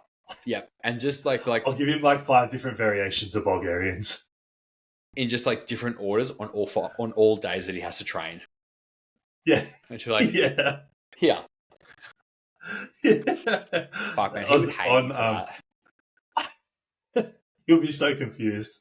On like bench day, I'll be like overhead Bulgarians, just the randomest shit.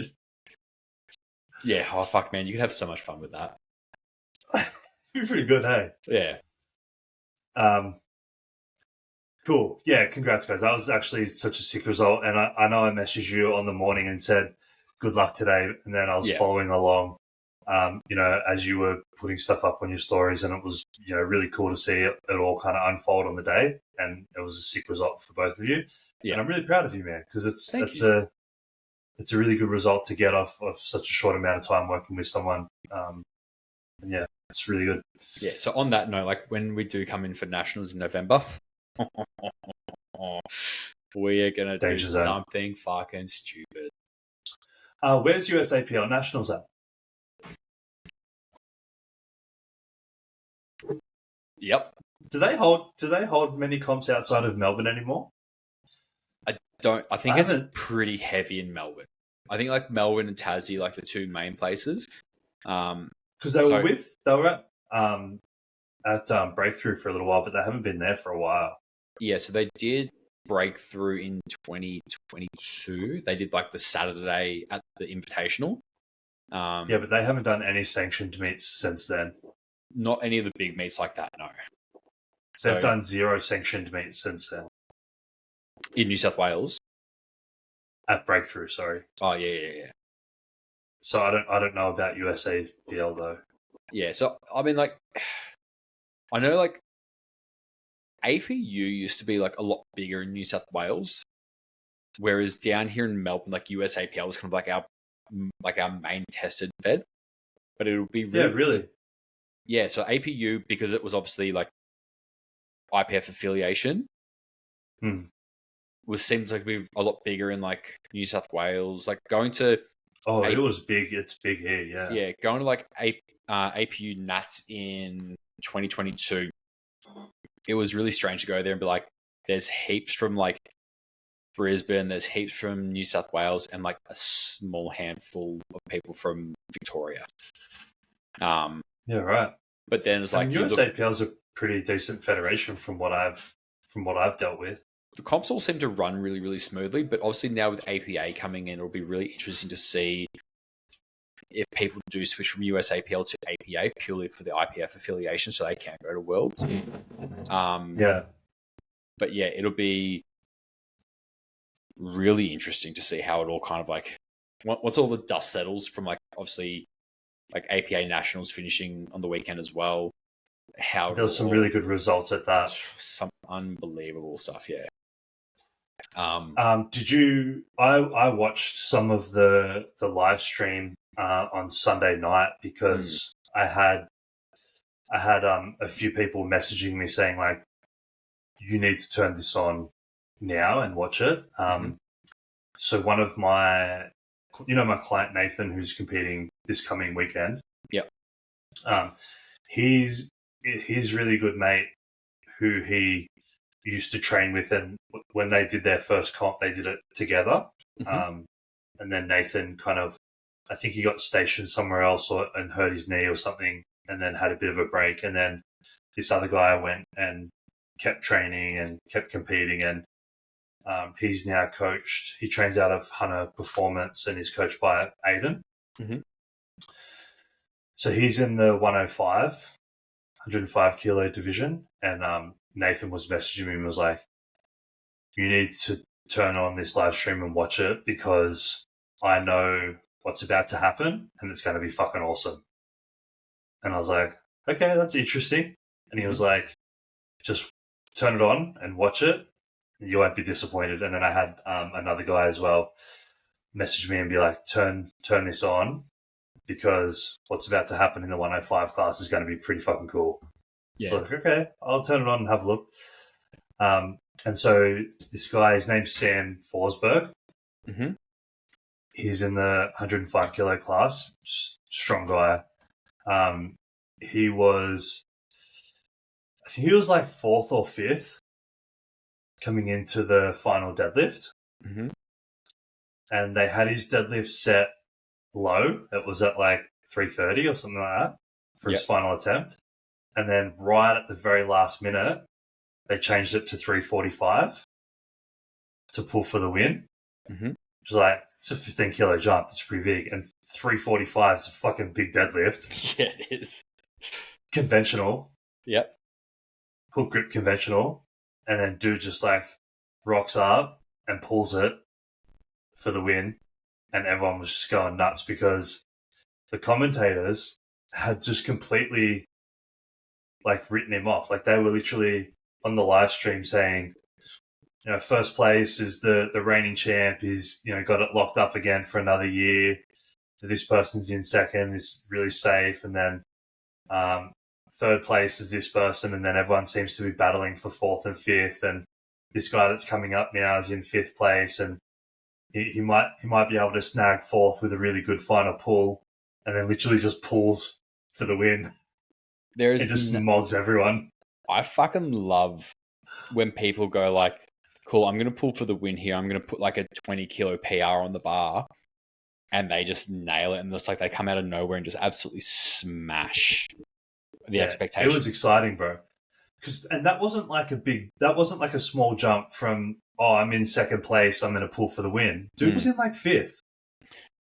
It's He always just funny overtook everyone on the last deadlift. but that's the thing. Like, if you're in fifth and you're like, oh, I reckon I could probably do it. What do you have to lose? But apparently they planned it the whole time.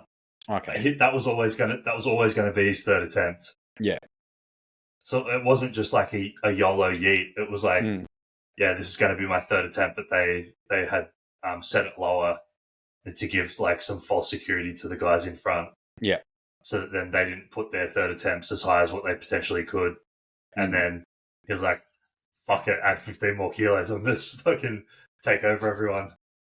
And so I love the gamesmanship of powerlifting as well. Yeah. And like, as you know, we did that for Josh at Nationals for his final deadlift. I was messaging you and you were just like, I was like, we could do this. And you were like, yeah, dude, I trust you. Just make it happen. Well, and I think this is like, obviously for like a situation like with, say, Josh, it literally came down to the final deadlift. 100%. You kind of need to make the other guys fuck up a little bit. And it did. That worked perfectly on the day. Yeah. Yeah. But I think that's just also like the really fun part. Like when people do have experience, like again, like I was talking about this with, actually, I was talking to Ro about this on Saturday, and I was saying, look, you know, if you've got like good competition out the back in the warm rooms, it can be really fun to like fuck with them a little bit. Now, like my background is in basketball, and like trash talk is a massive part of basketball. Like, you know, someone would like let's say if someone keeps shooting threes and they keep missing from the other team, like the most enjoyable thing to do is like when you're like right up next to them, it's just like, geez, I can't believe you're still attempting to take threes. And you just leave it at that. Brutal. I can't believe you're still shooting. What are you doing? It's like, I can't believe your coach still has you on the court. Like, good for you. Yeah. And it's just like, or if they try and force a foul, it's just like, geez, you're not very good at acting, are you? Like, let me show you how to do it. And then you force a charge and it comes up to you like, it's like, that's how it's done. Like, yeah. There was always just really fun ways to like fuck with people. Like I reckon probably the best one I've heard in a powerlifting warm-up room is like someone did like their last warm-up and someone walks past me and be like, are you still going to keep your opener where it's at? Yeah. Are you going to lower your opener as well? Yeah. Like, because that just brutal. Like, what? Should I? And that's the thing, like for an inexperienced lifter or someone who's not confident in their capabilities, that will rattle them the whole fucking day. Yeah, that's a really good one. Whereas if you nail your last one and be like, oh fuck, I'm so on today, it doesn't matter what, someone could walk and be like, that was the shittest squat I've ever seen, and you're literally just going to turn and be like, yeah, no, it's not. Yeah. But I think that comes down to knowing the rules as well. So the better you know the rules, the better you can play the rules to your advantage. And I think so many people or so many coaches and handlers don't actually know all of the rules or the rules well enough to be able to play them in their favor. And it's a massive disadvantage. Like I made it my point when I was playing footy and now when I'm coaching powerlifting to know every single rule. Because if I know the rules, I can bend the rules to my advantage. So I can make them play in my favor. One thing I always tend to do, like obviously feds update their rule books every so often. Anytime there's an update, I go and get that printed out. I get it bound and I keep a physical copy of the rule book, which if I'm going to a comp knowing that I'm handling, that rule book is within reaching distance of me pretty much at all times. So that if I ever have to contest something, I'm like, cool. Like I will literally pull out the rule book and like, look, it says here on page 16, subsection like A.1, this is the rule. How are you trying? Pics sent to Nick. Yeah, and if you're gonna do it, make them small. Stop doing it. Another really freaking super impressive performance from the APA Nats over the weekend was I'm probably going to butcher the name, but it was the female lifter, Natalie Islander last name, La Lay, something like that. Yep. Did you see any of her lifts? No, to be honest, I didn't watch much of it. So, I just kind of watched some of the recaps. Yeah, so I saw this stuff shared on a couple of people's stories, so I went and had a look at them. So 84 plus weight class, 257.5 squat. That's fucking savage. 268.5 deadlift. Yeah. Wow. I know. Wow. It's freaking impressive, hey. And she got best female lifter too, I believe. Cool. That's so fucking so impressive. those are both national records. Dude, that's impressive, hey. Really fucking impressive. Like, I have squatted 260 in sleeves, and it's heavy. I have not. It's heavy, and I'm not an 84 kilo natural female. You sure? Oh, well, I could be if I want to be. At the rate you're losing weight, I could be if I want to be. I can be whatever I want. Do you know what she actually weighed in at though? No, I don't know what she weighed in that. Being 84 plus, she's not huge. But like, and this is always the thing I find really interesting is like, but it doesn't really matter. She could be 140 kilos, and that was still fucking super strong. Impressive. Yeah, but she's not. I mean, we could probably look it up. I mean, the thing I always find really interesting as well is like when you look at a girl that weighs like 85 kilos versus a guy that weighs 85 kilos,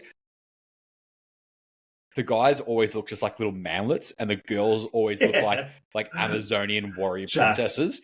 And like, for example, it's hilarious. Like you look at Lily Riley, you know, she looks like an Amazonian warrior princess, and then what? Keep going. I'm gonna keep going. Okay, and then you get like Google this. Guys that compete in like the 82 cents, like, oh, it's a cute little baby. What a oh, that's brutal. Like they can still be like brutally strong, but I just find it very very interesting to see the difference when you look at like an 85 kilo girl versus like an 85 kilo guy. So at New South Wales on the 8th of the 3rd, or the 3rd of the 8th, or this year, 2024, the only comp that she's done in 2024, she weighed in at 133. Okay. So, again, it's fucking strong. Yeah. And at that meet, was her previous best squat was 240. Wow. So that's a 17.5 kilo squat PB. Yeah. And her deadlift at that meet, was 268.5 also. Yeah. Yeah, 260. Yeah. And she missed 275 at that meet. Yeah. She's deadlifted 272.5 before. Fuck, that's a big deadlift. That was at APU last year. It's a big deadlift. Oh, so she went to like IPF Worlds last year. She squatted impressive. She squatted 250, which was a PB. She squatted benched 122.5, which was a PB. She deadlifted 268, which was a world record. She totaled 640.5, which was a PB. Like, strong. Very, very bloody impressive. Yeah, that's super strong. I was really impressed by her lifting, and they both looked really nice too. Yeah. Like her squat, I mean, her deadlift was really nice because it was conventional, and that always just stands out to me when it's really heavy and conventional. But her squat is like very pretty too. Dude, I just watched like her world's recap video. Oh my god. Yeah, I know. It's good, hey? Like her 268 deadlift, like a little sticky at the top, but like her squat. Wow. It's nice, huh? That is like a beautiful squat. It's just, Mm-hmm. it's down, it's deep, and bang, it's just powerful. And like, my god, Yeah. what a fucking animal. It really stood out to me because you know how sometimes when you have a really heavy squat, but it's kind of ugly. It doesn't seem as impressive, but when it looks so nice as well, it's like, oh, the purist in me is so happy. Yeah. Yeah, Fuck. yeah, super nice. So they were two big standouts for me. Yeah. I think, obviously, like, just sort of like on a recap perspective, there's one that always stands out for me at any tested powerlifting nationals, and that is the GOAT of female tested powerlifting in Australia, and that is the great and powerful Liz Craven. Shout out, Liz. Fuck it. I love Liz. She's such a weapon. Obviously, She like, did well. under 57 kilo champion, squatted 150, like just impressive. Her squat's very fast too, huh? Like just a I would hate to spot her. yeah, because I can't move that fast. I would be there and I'd be like, good luck, Liz. I can't keep up with you.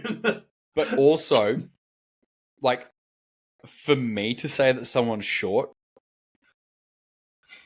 you know they're short. She's pretty short? Yeah, she's tiny. She's a little pocket rocket. Yeah, okay. So you would just have like a hard time like getting all the way Just down being there. and then trying to come back up. I'd have to do the like spot the bar from the top thing. Yeah, that's gross. Which, yeah, it is gross. But at 150, I probably could do that, to be honest. Yeah. Although, on a side note, I do have some very fun stats from APA Nats. Yeah, hit us with some stats. I feel like so. I'm getting a little bit nerdy. Yeah, I'm going to give a shout out to Rosie for being the nerd behind this data.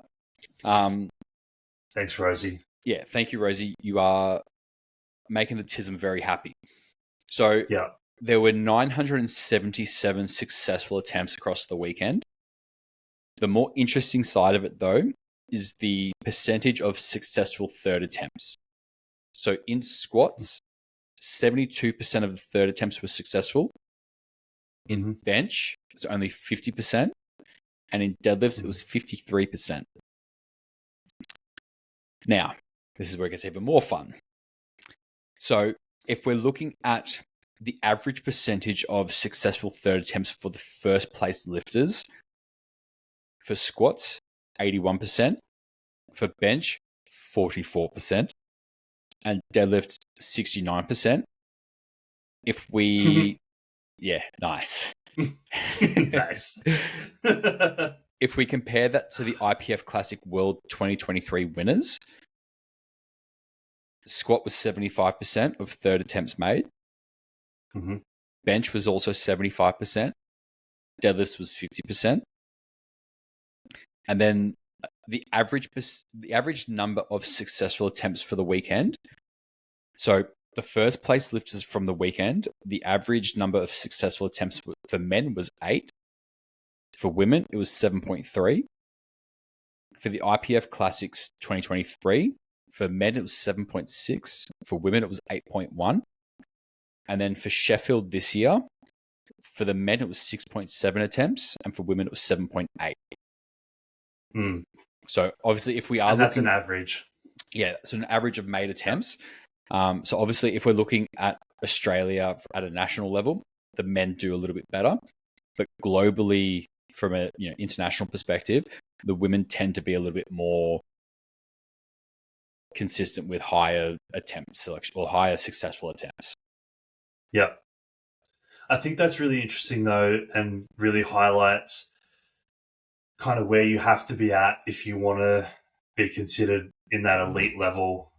It does come down to making attempts. Absolutely. Right. And building a total. And I think there's still a little bit of, I wouldn't say contention, but there's different sides of looking at how a powerlifting meet should be approached. Within, I'm not really sure about worldwide, but I know in Australia there's a couple of different kind of schools of thought on that. One being you want to build a total, and potentially start a little bit more conservative, get something on the board, and then build a total from there, with the goal being to make as many attempts as you can to end up with the biggest total on the day. The other being take your, something pretty heavy for your opener, like fairly close to where your like heaviest prep lift is. Hit your heaviest prep lift or 5 kilos over on your second attempt, or like go for a PB on your second attempt, and then yeet a third because it's comp day. And that's a direct quote from a high level competitor directly to me. On that's how I approach comps. I think that heavily depends on whether you're working with natty or enhanced lifters. I very much agree with you, but I think the enhanced are the second lot, and the natties are more down the road of build a total. Let's build a total. But I obviously I'm personally an untested lifter, but majority of my clients are actually tested lifters. But I will take that approach with all of my lifters. That is how I would approach preps and comp days for probably 99% of the athletes that I work with. Yeah, unless the caveat would be, unless the main goal of your comp is a specific number on a lift. Yep. Okay, cool. If that's what you care about, we can do that. Yeah. I would say that for like a specific number or a record. So that's where I would say, cool. Yeah. We get a number on the board to get you in the run. And then the second attempt is the record. If you fuck it up, cool. You get another shot at it. Like, for example, when Vlad squatted 505 at the Arnold's a couple of years ago, he took that on his second attempt and got pinned by it. Took it again on his third and nailed it. So I think if you are going in there for specific records or specific numbers that you just want to tick off for yourself, I think it's very much a like, cool, you can probably get in like a slightly heavier opener than you would probably otherwise take, and then just go for the record. But I think if you're going in there for the objective of being a competitor and trying to win or place as high as you possibly can, it's like, cool, your objective is just to build a total. Doesn't matter what you are actually hitting.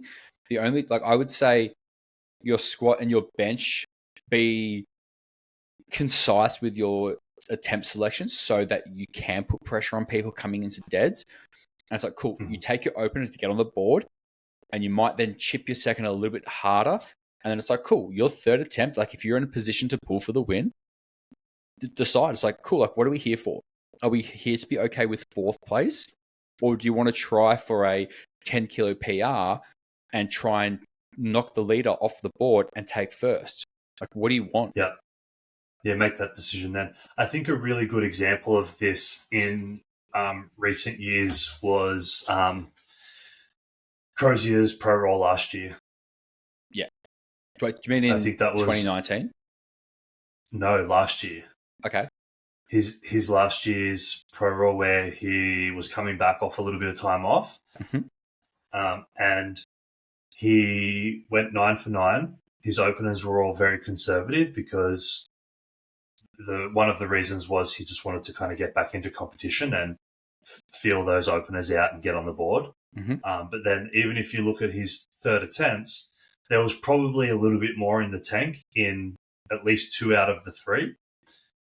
But he executed well on all 9 lifts, built a solid total and ended up winning because the pressure that was put on the other lifters in that weight class of him just going 1, 2, 3 squats done on the board, 1, 2, 3 bench on the board. It's like, okay, I don't have any error here to fuck up because he's hitting all of his lifts. And it ended up just being like that consistency of hitting all the lifts that ended up having him come out on top on the day. And obviously that comes with experience as well. And he's an extremely experienced lifter and just kind of knew how to handle the day. But it was, I just feel like from a strategy standpoint, it was done really, really well. Because he was probably in a position where he could have said, fuck it, like, let's push the envelope and try and get 1,000 kilo total. But didn't, and it paid off. So paid off for the win, which is obviously like what you want. I think, again, like if you're going in there with the objective of like, hey, look, I'm going in purely to hit 1,000 kilo total, it's like, cool. It doesn't really fucking matter what anyone else does. But if you're going in there going, hey, my objective is to win, like you might only need 900. You might not need 1,000. And I think this is where competitors need to trust their coaches and their handlers to set them up to do that. Like, you know, if let's say, for example, if someone was going in and they're like, I really want to win, but I also really want to deadlift 300 kilos. It's kind of like, which one are you going to attach yourself to more? If you're attaching yourself to a 300 kilo deadlift more than you are the win, you're setting yourself up for the potential to fail at both. So I always look at it and I go, if I had a client that was going, all I care about is winning, I would like to deadlift 300 kilos, but winning is more important. And it came down to final attempt selection. I'm like, cool, 297 gets you the win. I'm very confident you've got 297. I'm not confident you got 300. I would still rather load them with 297 and have them within striking distance of that. And I would rather have them lift it to the point where they're like, oh, dude, you could have put 310 on there and I would have moved it. So, cool. That's potentially goal for next time. But I think when people get too wrapped up in specific numbers and not on the objective of actually winning, which when we think about it, like the objective of a competition is to determine a winner. I think if someone's going in going, hey, look, I'm here to podium, it's then a matter of going, again, training numbers don't mean jack shit. It's like, what does the day require? I've got the best piece of content coming out about that this week. As in like fuck training totals? Yeah. I've got one in the bank. Mine's pretty brutal. I don't imagine that yours would be overly gentle. It's pretty funny. You have to tell me I reference circle jerking. Nice. Yeah, it's pretty good. I filmed it this morning in the gym. Nice. I look forward to seeing it. Yeah, I think you'll really like it. Yeah, I love seeing that, dude. I actually saw one of my good mates, Tim, competed in Dubbo on the weekend, and for his third attempt squat took 295. Yep. And nailed it. And I love that. I love the maturity of taking 295 and not just saying, oh, fuck it, let's go 300. Like nail 295 and build the total, which he did and ended up having a fantastic day. When you see those numbers that are so close to the milestone numbers getting hit, it takes so much restraint, so much maturity, and so much trust. And obviously, like, he listened to his coach and his handler on the day and took what was loaded. Big shout out to him. I love to see that. Well, I think back to that rap session that you had at World Gym, where like was it 280 you did, and it moved like an empty bar, but like that was the heaviest you'd ever squatted up until that point. And everyone's like, "Oh my god, just load 300." And it's like, no, because that 20 kilos that you're wanting to load isn't the same as a 20 kilo jump from 120 to 140. Nope. I'm like, load 290, do it fucking properly, and then do 300 when it actually counts for something. If you can squat 290 like you did that, it's like, you're good for 300 on the day. Yeah. But people will be like, oh, I'm going to squat 300 in training to prove that I can do it on the platform. And then they can't do it on the platform because they've overshot their training and their body is in the dumps. Yeah. I feel like that was a really good prep for me, to be honest. I think that was a sensational prep for you. And I'm still really bummed that I missed my opening squat because I really believe 300 was there that day. Yeah. If you watch the 290 that I ended up taking as my third, which was going to be my second attempt, it moved so well. Yeah. It was deep. It was smooth. There was no sticking points or anything. And I think 300 definitely would have been there on a third attempt. I'm kind of bummed that I didn't get it. Didn't get a shot at it, but it was a fun meet. It happened so. Dude, meets up at Valhalla are sick. They put on a really good meet. I had a ton of fun that day. Yeah. Which, speaking of that wrap session versus getting wrapped at Valhalla, we're going to talk about some squat things, predominantly, well, completely, wraps versus sleeves. And I'm just going to kick off the conversation with saying your knee wraps are the tightest wraps that I've ever had on my knees. And I know that that's not the tightest you can wrap, but I do love a tight wrap. I'm not scared of a tight wrap. The tighter, the better. Your wraps are fucking beautiful. Thank you. Like, you just know how to handle me so well, Ben. That was just such a beautiful wrap. Believe it or not, you're not the first person to say that to me today. You do things with your hands that just make me feel some kind of way. Oh, dude, if this isn't cut up into a reel, I'm going to be really upset. No, but in all seriousness, when you were wrapping my knees for those last couple of sessions, that prep, it was tight. It was like really tight, but like in a good kind of way. And I really enjoyed that. And then, but fuck me dead, Will can get a tight wrap as well. Oh my God. See, it's funny. Like, I've wrapped, quite a few people in my time. Like, I think back in 2020 when the Arnolds got cancelled, Alex Deacon was still due to, like, he was obviously planning to do Pro Raw. The plan was for him to total, I think it was like 910, 915 at like as a 104 lifter. So like he was competing in the 110s, but he was planning to go like low 900s.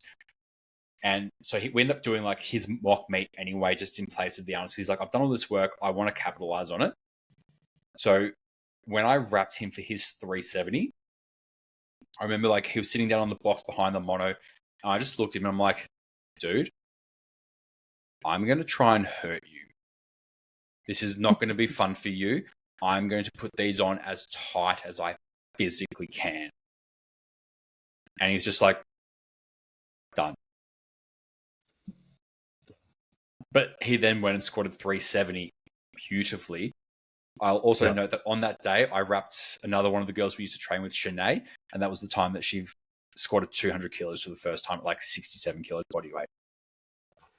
Nice. Yeah. And Natty as well. Yeah. You're really good. Like, so, and then also honorable mention. Yep. Josh is fucking good at rapping too. Okay. Yeah. So Josh rapped me all Nats prep. Mm-hmm. And on the day, he's really good at rapping. Yeah. So, yeah, you guys are definitely the top three raps that I've ever had. And yours is the hardest, like the tightest. Will's would be second and Josh will be third. But the difference between the three is not by much. I've only ever had like a few people wrap my knees. So back when I was like competing quite frequently and we were all training out of PTC South Melbourne, one of the guys that used to come in and wrap this guy named Hamish. My God. So he was a builder by trade. So naturally he had like really fucking strong hands. And when I say that, like, no one has ever rapped me like Hamish, oh my God, I miss his rap so much. He, like, because I really, like, the pain for me was always a big part of my process of, like, mentally getting prepared for a heavy squat. So I remember there was one prep, I think it was from Pro Raw 9, I think it was my first Pro Raw. There was a video that my ex had taken of me at training where I'm sitting on the bench and I'm literally just like eyes closed and I'm just like, I just meditate through it.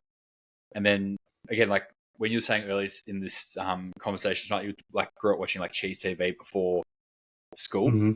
Back when I was in school, like I used to watch Dragon Ball Z on Cheese TV before I'd go to school. Mm-hmm. And I remember it was like in the early days where like, you know, Vegeta and Nappa had landed on Earth and, you know, they were fighting and it was the final battle between Goku and Vegeta where Goku's like summoning the Spirit Bomb. Mm-hmm. And it's like 9 episodes of him just standing there with his hands up in the air like this, just like, and everyone's just like, dude, hurry the fuck up, like speed this up. But the way that I always visualized it was like I would sit there and all the pain that I would get from my knees being wrapped that tight would just like build the bomb of pain that was just building. The Kamehameha bomb? Yeah. And I'd get wrapped, I'd get helped up off the chair, I'd waddle over to the rack, belt would go on, wrist straps would go on, and then the moment my hands touched the bar, it's like that ball of white light just starts to like dissipate, and all of the pain and all of any of the emotions that had really come up during that just started to like radiate out of it. It's like, cool, like this is where I'm going to use a lot of emotion for this. And I'm like, you know, I've had like Alex rap me for preps and stuff like that. But like, again, it's a good rap, but I'm like, it's not like Hamish levels of tightness. Like there was a and if you like a tight rap, when someone gets it tight, like how you like it, you're like, oh, I missed that. Well, so there's a difference between like, I think there's a big difference between tight and supportive and someone just cranking it for the sake of trying to get it tight. So there was a comp I did back in 2019 where literally like the day of the comp, I had pretty much had not planned to actually go to the comp. I was going to like, oh, I'm like, fuck, I just can't be bothered. I'm just not going to go. Ended up going and like Shanae was actually rapping me for my first and second attempts. I was like, I think I opened it 250. I took like 270 for a second. I was like, oh, I might just put on whatever you want for a third. So they loaded 280. And Hamish literally rocked up as we're about to start rapping my third. And he's like, do you want me to rap you for your third? I'm like, yes, please. Because I was like, I felt like I was going to get pinned under 280 with a lighter rap.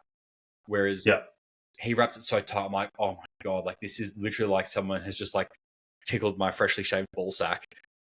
And I'm like, I'm good to go. And I got under it. Yeah. I unracked it. I'm like, this feels so light on my back. I got my squat call, down, bang, back up, racked it. And I'm like, you could have put 20 more kilos on that and I would have come up and down because those wraps were so tight, they would have just like forced me back up. Yeah. I mean, it makes a difference, obviously, because, you know, they're acting as an extra quad, essentially, in aiding in knee extension. Mm-hmm. And so the tighter that they're wrapped, the more force of extension you can create, the more you're going to be able to lift. So, in theory, it makes sense. It's just a matter of if you can tolerate the pain to get to depth. Well, a great example for me as well is like Anthony, so Australian Yeti. I remember like I was rapping him for his prep for Pro Raw last year. I love him as a lifter. Oh, I just love him as a human. He's just such a good dude. But like when we were sort of getting up around that sort of like 420 kilo mark, I would rap him and he's like, bro, these raps are so tight. Like they're too much. He couldn't handle a tight rap. Like he wanted just like a nice cruisy 6 reps. And I'm like, but that just makes what he does even more fucking ridiculous. Yeah. Like I wrapped him for his first 400 kilo squat that he did in his garage during COVID lockdowns. I've heard him tell this story on a podcast. And he literally broke his finger on the first warm up with an empty bar. Yeah. And I'm like, okay. So he's like, his fingers like pissing out blood. So we've literally just like wrapped it up. But he did that squat in like the original loaded lifting, like ricochet wraps, like really light, springy wraps. But just super springy. yeah, and like I think I got like 8 or 9 revs on him with those. I think it was maybe 8. And I was like, it was tight, but because obviously they're quite a light, loose, springy wrap, it's probably easier for him to handle it. Whereas with the Lily Bridges, they're a little bit stiffer, a little bit thicker. Mm-hmm. They don't have as much of that rebound property. And obviously with him coming from being a high-level sleeve squatter, for him to go into a really heavy, tight, like thicker wrap, it's probably going to throw his mechanics off something shocking.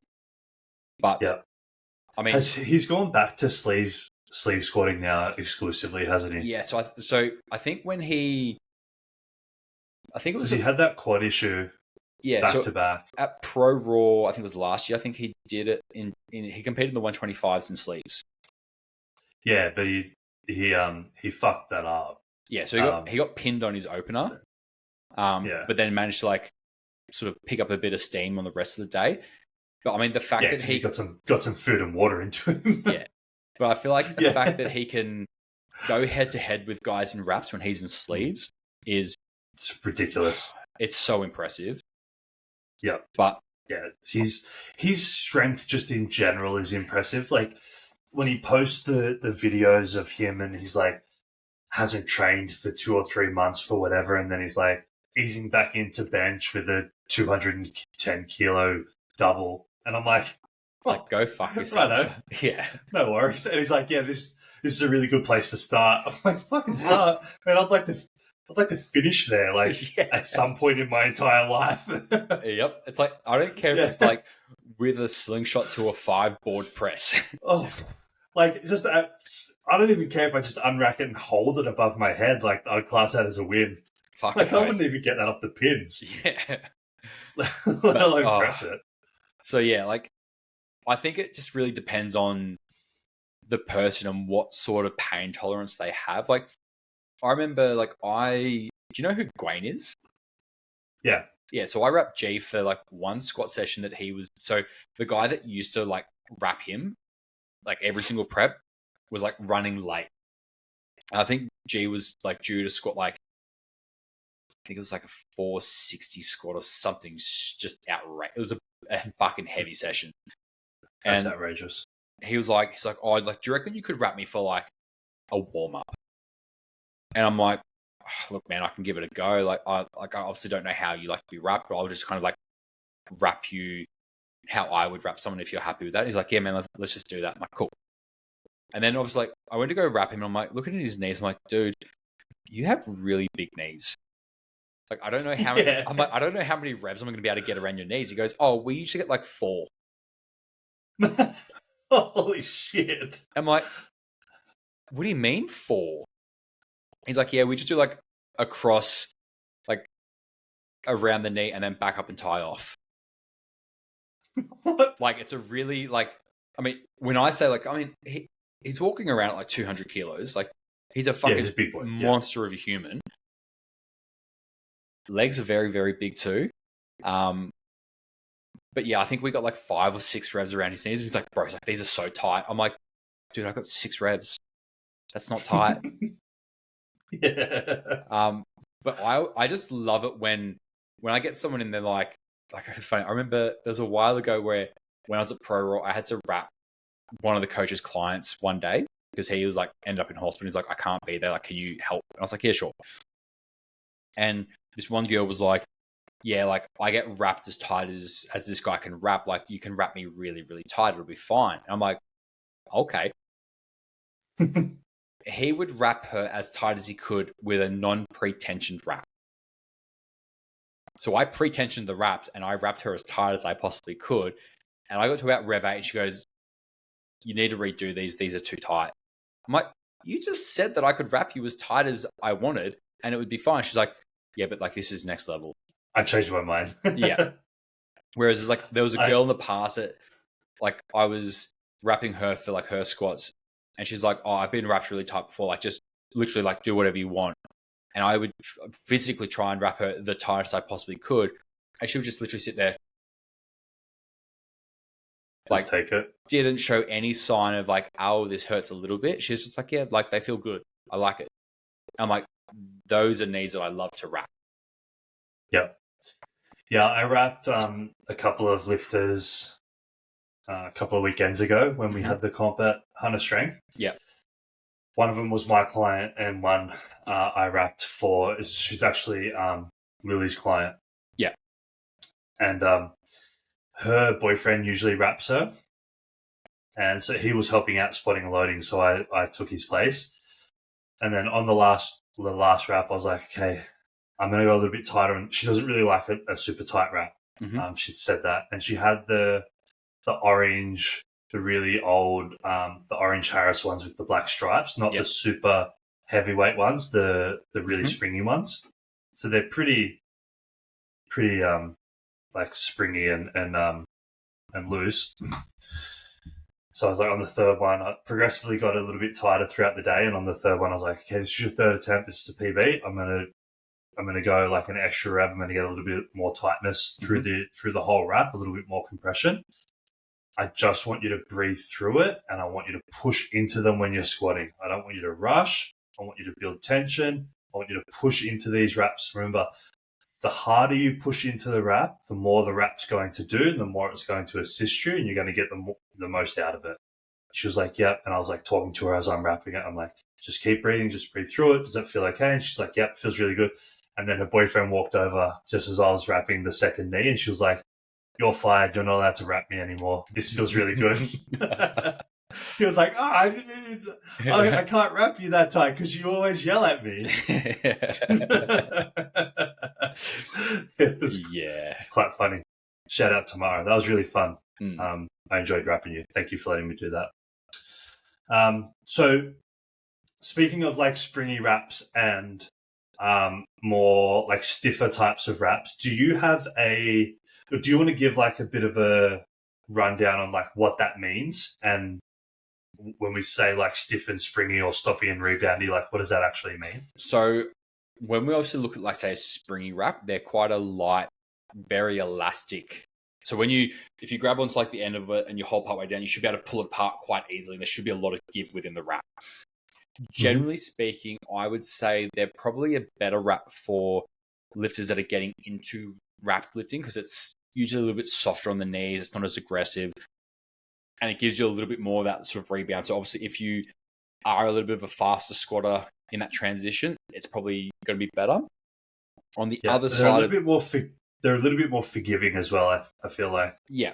On the other side of that, the stiffer wraps are more like cast. So when you hold on the end and you pull, it's like there's not really much give. It's not a whole lot of give. Yep. So if you imagine like having like almost like a lightweight plaster around your knee, like if they get pre-tensioned and wrapped tightly, it's literally going to be a very lightweight cast around your knee that's going to stop your knee from wanting to bend. Yeah. Naturally, what that's going to mean is that one, it's going to be more of that traditional powerlifting style squat where you're going to be sitting into the hips really heavily. You're probably going to have a little bit more forward torso lean to hip position. And for the squatters that are generally a little bit slower on the way down and can really build into the wraps, it's probably going to be a really, really effective choice in wrap. Yeah. So instead of like kind of getting that rebound and spring out of the bottom, you get more stopping power. So it kind of just like stops your knee from bending any further. Yeah. Yeah. Which is the type of wrap that I very much like. Yeah. I like a bit of a hybrid of the two. Mm-hmm. So I feel like the wraps that I like to squat in, when I first get them, they feel quite stiff. But once they get broken in, they're like a firm spring. Mm-hmm. So it's a really nice. The chokers. Yeah. Yeah. So they like, again, if they're wrapped nice and tightly, it's just delicious. Yeah, I've done a couple of sessions in those pretty much brand new ones that you sent me that I'll be sending back. Yeah. But They were beautiful to have on. They kind of felt like the old um, signature golds that I have, but just a little bit thicker. Yeah. Like similar in stiffness and springiness. Just the material itself is just a step up in thickness, which gives it a really nice feel. Plus, they're a cool color. Yeah. I know a lot of people love the Lily Bridges. I've tried them a couple of times. I just feel like they don't really suit my squat as much. For me to squat in, I would say the same. Like, I look back to the first time that I squatted 260, and I did those in the original load lifting ricochet wraps, and that was a very quick down and up squat. I quite like the load. You don't squat like that anymore, though, do you? No, I'm a lot. You're a little bit more controlled. A lot more controlled. Yeah. But when I'm doing like rep work, I like the loadeds. Like, I feel like they're not so restrictive that like my knees start to like hurt too much when I'm doing rep work. Like, when I'm doing like doubles and triples, I can probably handle the stiffer wraps, but I probably like to like keep those for sort of anything over probably 245. Anything under that, I quite like the loadeds for, because they are a little bit more forgiving. And it just sort of allows me to go through the motion a little bit more freely without having to go, oh, I've really got to focus on the like nailing position because of how much load I'm having to navigate. Yeah. I do have a set of those Orange Harris really hectic ones that like Lily uses, and I think Odell used them to break all his records. I've got a set of those. I've only ever used them hand rolled and self wraps, so that I never really, it wasn't great when I've used them, but it's not the same. I feel like if I really pre-tensioned them and got someone to wrap me, they might be a decent wrap too. See, they're quite thick. Yeah, it was really interesting. Like, when I handled Pat Morrison at Battlegrounds in 2022, like, he was obviously like, he's like, yeah, if you're there and you can help out, like, that'd be like really appreciated. And I was like, yeah, cool. I'm like, do you need me to wrap you? He's like, no, I mean, because I just self wrap. I'm like, okay. I'm like, oh, like, what have you got next for like your next one? He's like, oh, I've got like, say, like 300. And he would start to do it. I'm like, dude, sit down, let me do this. And then for bench, I'm like, do you want an unrack? He's like, no, man, I unrack myself. I'm like, what do you want me here for? That was probably like one of the things where I felt very honored at the end of it. I was like, I felt like I did fuck all. But he's like, dude, I've had two people before you handled me, Ed Cohen and Critter. I think it was Critter. And he's like, nice. You're on par with them. I'm like, thank you so much. Like, my penis is a little bit hard right now. But do not send me a pic. I believe you. Oh, dude, check your inbox. It's already there. It's not mine though. Just a random dick off the internet. Yeah, it's the old Barry dick. But yeah, so what do you? Yeah, that's fucking. Imagine being in that company. Oh, well, you don't have to imagine. You are. I am there. You'll understand when you're older. Yeah. Oh god, don't talk about age. I feel so goddamn old. You look it too.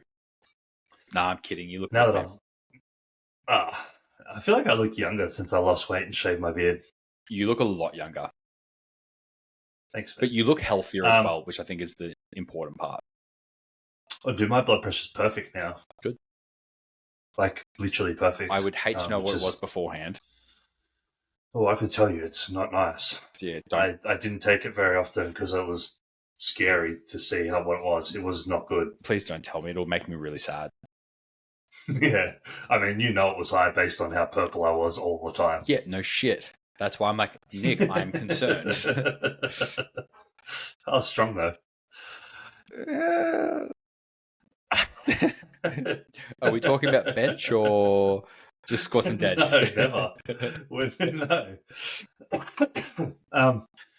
Yeah, so we kind of went through the different styles of wrap. Do you have a preferred brand of wrap, or like a preferred wrap?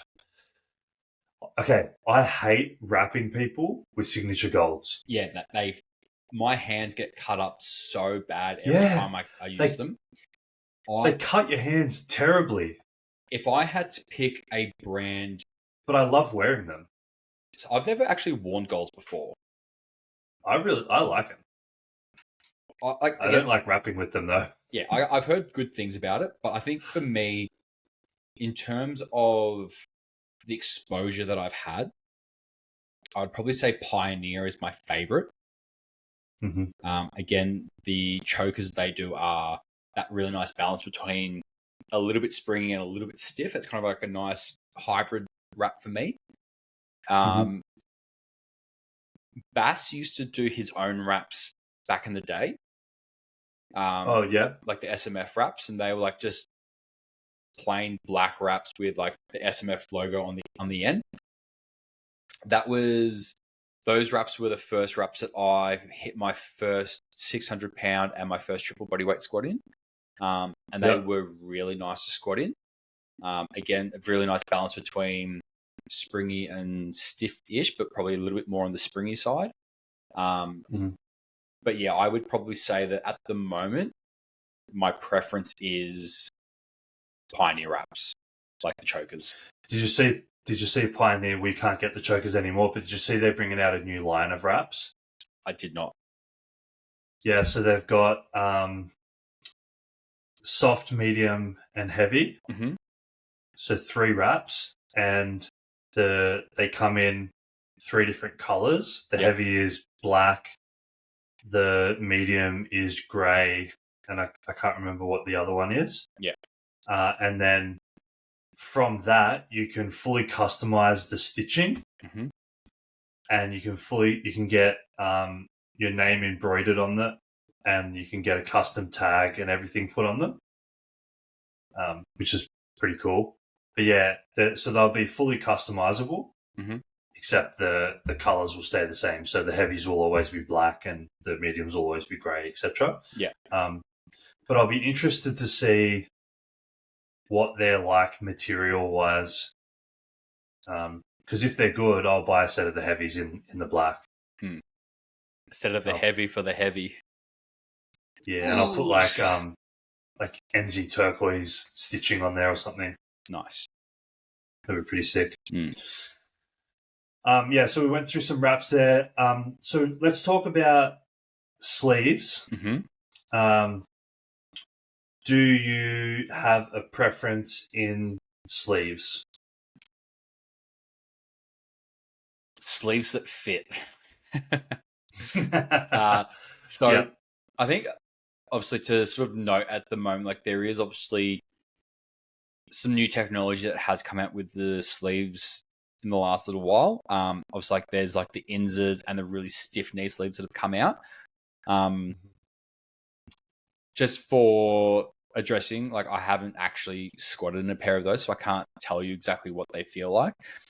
But I did have my dear friend Demir buy a pair of the Inzas, and for him to try and get them, so I think he bought like a 4XL or a 5XL. Like they were big sleeves, and that was still like 2 or 3 sizes up than what like the size chart suggested, and it would still take him like 15-20 minutes to get a single sleeve on. Jesus, that's tight. There was like one day where he could get them on. He's like, yeah, dude, these feel great. But then like every other day, like he just couldn't get them on. And it's like, well, it's all well and good to have tight sleeves, but if they're that much of a fuck around to get on, like, are they really worth it?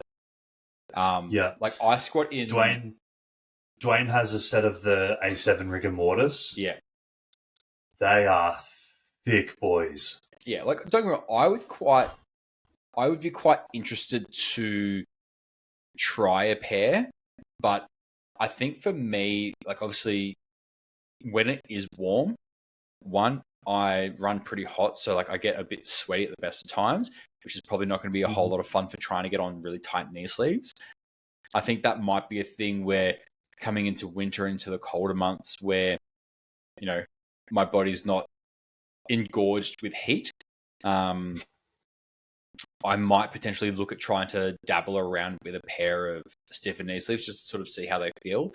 Again, with I think the goal that I have of my sleeve squat for this year, I think if I can capitalize and utilize sleeves like that to aid in that, I will. But at the same time, I'm pretty happy with my SBD sleeves that I use at the moment. Yeah. I have Harris 9mm, which I've had for about 2 years now. Yeah. And they're nice sleeves, but they're very, very loose. So I use those predominantly in training. When I competed in sleeves, I actually used... Here you go. What size are your SBD sleeves? So the ones that I train at the moment are XLs, but I have very challengingly gotten myself into a pair of smalls. Oof, okay. So, when I competed at Breakthrough, you know the size of my legs? I competed in small SBDs. Yeah. And they were beautiful. It took a lot of effort and a lot of moisturizer on my legs to get them on and off. A lot, a whole bottle, and a lot of help from others. But I was actually gifted a set of the new SBD, the new cone-shaped SBD powerlifting sleeves. Nice. That are literally brand new, never been used, in size. I think they're extra large. I don't know, they're large. They're large.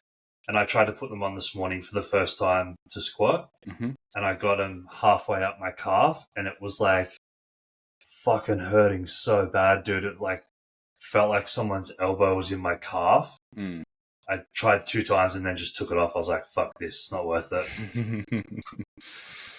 Like it was so painful, man. When it gets stuck on your calf, fuck, that hurts. Or even yesterday, trying to get like the extra large sleeves on when it was as hot as it was, that was a fucking pain in the ass because they got all bound up and just felt like shit. Sweaty. Yeah. But then like once they were on, it's like, okay, like they feel pretty good. But I also just can't imagine spending 10, 15 minutes trying to get a single sleeve on. And then off as well. Yeah. It's like, just, yeah, so I'm actually probably going to try and run just a bare knees block or 2 and see how that goes. I've never really done that. So how would you change your squat mechanics based on whether you're squatting with sleeves or wraps? Would you change it at all? Yeah, I'm a big believer that they are slightly different.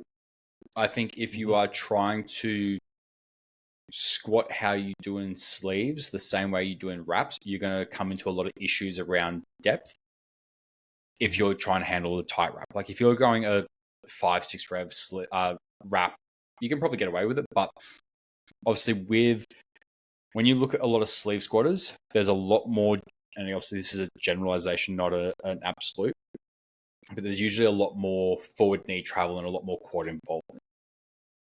Obviously, when you have a knee wrap on, it's trying to prevent the knee from going further.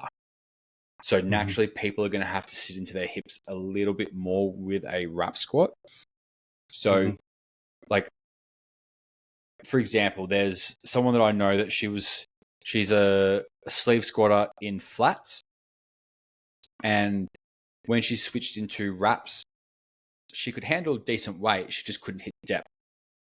And I was looking at her move. I'm like, I honestly think that if you sit into your hips a little bit more and put weightlifting shoes on for your specific mechanics, it's going to be a lot better. And she's like, all right, well, fuck it, I'll give it a go because at the moment, like, I can't hit depth. And she put weightlifting shoes on and her wraps, and bang, was able to hit depth. So as far as like changing technique and changing positions, obviously, like, there's always the little asterisk of like, it depends on the person. But for a general rule, if we're not changing footwear, I would probably say that because obviously you've got the two buffer points in front of your knees, if you try and push the knees too far forward to begin your descent, you're going to run out of room quickly, and then you're going to have to try and sit back into the hips, and you're going to have a disjointedness. A shift. Yeah.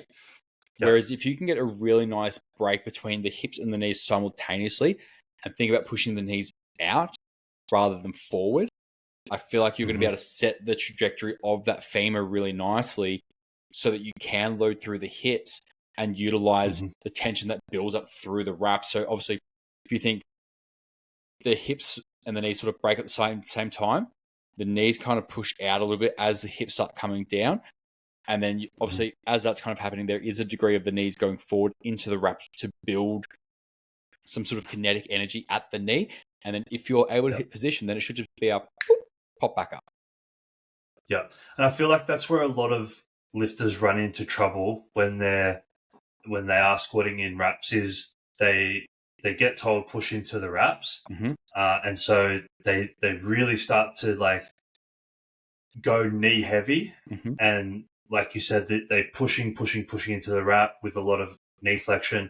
They run out of room, and then they're not at depth yet. They know they're not at depth yet, so then they have to try and compensate by then sitting back. And when you start with a nice break at the hips and the knees at the same time, it feels very natural as your pelvis is moving down in a nice, consistent trajectory. When you go very knee forward and pelvis very straight up and down, and then right at the last minute, you have to shoot it back to try and find depth, it feels like you're very much falling over as your torso leans forward at the end range as you're in the hole. And I find that's where a lot of lifters in wraps fall into trouble, where they run out of room, they shift their hips back to try and hit depth, their torso starts to lean forward, they freak out and dump the bar. Yeah, because there's been a huge shift of center of mass. Yeah. So I think if we can get people to distinguish between the two, and I know there's a lot of probably like really good powerlifting coaches that are going to challenge me on that, go, no, it's still a squat, it should still be the same. The wrap is not the same as a sleeve. It's quite literally 2.5 meters of fabric wrapped around your knees as tight as you can to prevent the knee from bending. Yeah, it's not the same. I definitely don't think it's the same. I agree with you wholeheartedly. As someone who's squatted in both, it's and the difference might not be huge, but there is definitely a difference. Yeah. Which is why I would also say maybe take more wrapped warm-ups than what you think as well. If you're new to wraps and you're just starting to make that transition, maybe wrap a little bit earlier with a lighter wrap and build into it, because a light wrap squat can be quite different mechanistically than a sleeved squat. Yeah. There might be the same amount of compression around the knee, but the fact that it's a light wrap in it versus sleeve, it's still slightly different in how you have to move. Agreed. Do you have like a standard amount of like when you would wrap pre-working set on like a training day, or you just play it by ear? As in how many warm-up sets I would wrap prior to a working set, or? Yeah, so say I'm working up to 300, and you're coaching me through that session, and I say I'll just do whatever you think. What would be your suggestion? So, first and foremost, I would kind of figure out where the discrepancy is between your sleeve squat and your wrap squat. Generally speaking, if you're working up to a 300 kilo squat, I would probably say last warm up should probably be somewhere around 275 to 280. I would probably say if you're at that level, we can probably do 2, maybe 3 warm-ups in reps, depending on what you feel comfortable with. But I would go, say, like 300, say 280, maybe 250 before that, maybe 220 prior to that. And that 220 could kind of be you can either do a final warm-up in sleeves, or that just becomes like a lighter wrap. Then we go to 250, and that becomes like a medium wrap. The 280 is kind of like a medium to heavy wrap, and then the 300 is like comp level tension. That's how I would generally do it. Again, I think if you are squatting 300 kilos, chances are you're probably, a pretty competent lifter. Obviously, if you're newish to wraps and that 300 kilos is still fairly new, that's where I would be going potentially on the lighter side of a wrap to just try and integrate it a little bit more. So, do you know who Chris Yip is? No. So he is a powerlifter and coach down here in Melbourne. He's, I think, one of, like 3 or 4 people globally to pull 5 times body weight in a deadlift. Whew. Yeah, so he pulled 350 at 75. Oh, yeah. Jesus. Yeah. Or like, it was like, that's whatever. Gorgeous. It was outrageous. I'll send you the video after we finish up here. But, like, that's unbelievable. Yeah. Such an impressive lifter. I remember there was one day when I was down at Pro Raw and he was there, like, going through some rap work.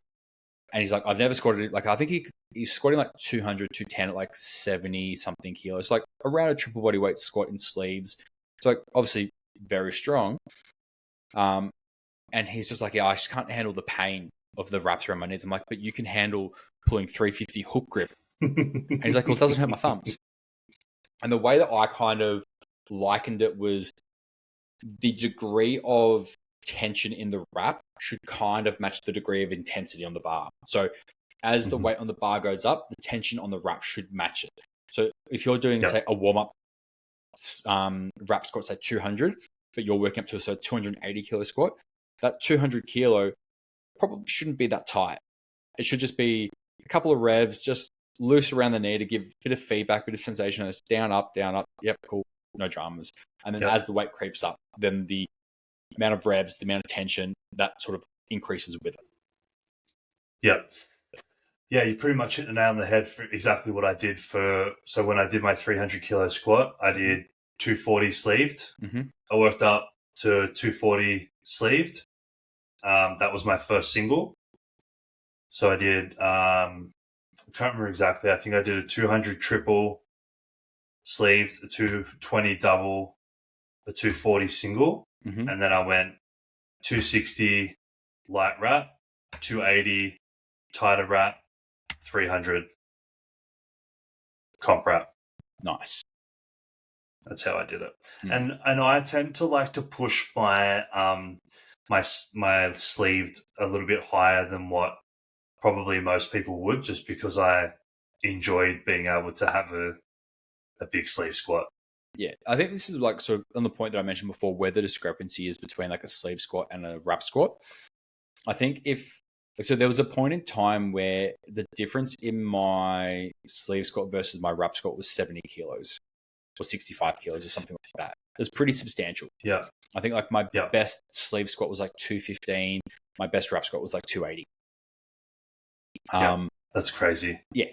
But it's like the skill component of that, like, and the sensation of going like, I feel more supported. So I can take my time and I can really like just lower in, just inch my way into position as I need to. And I feel comfortable doing it.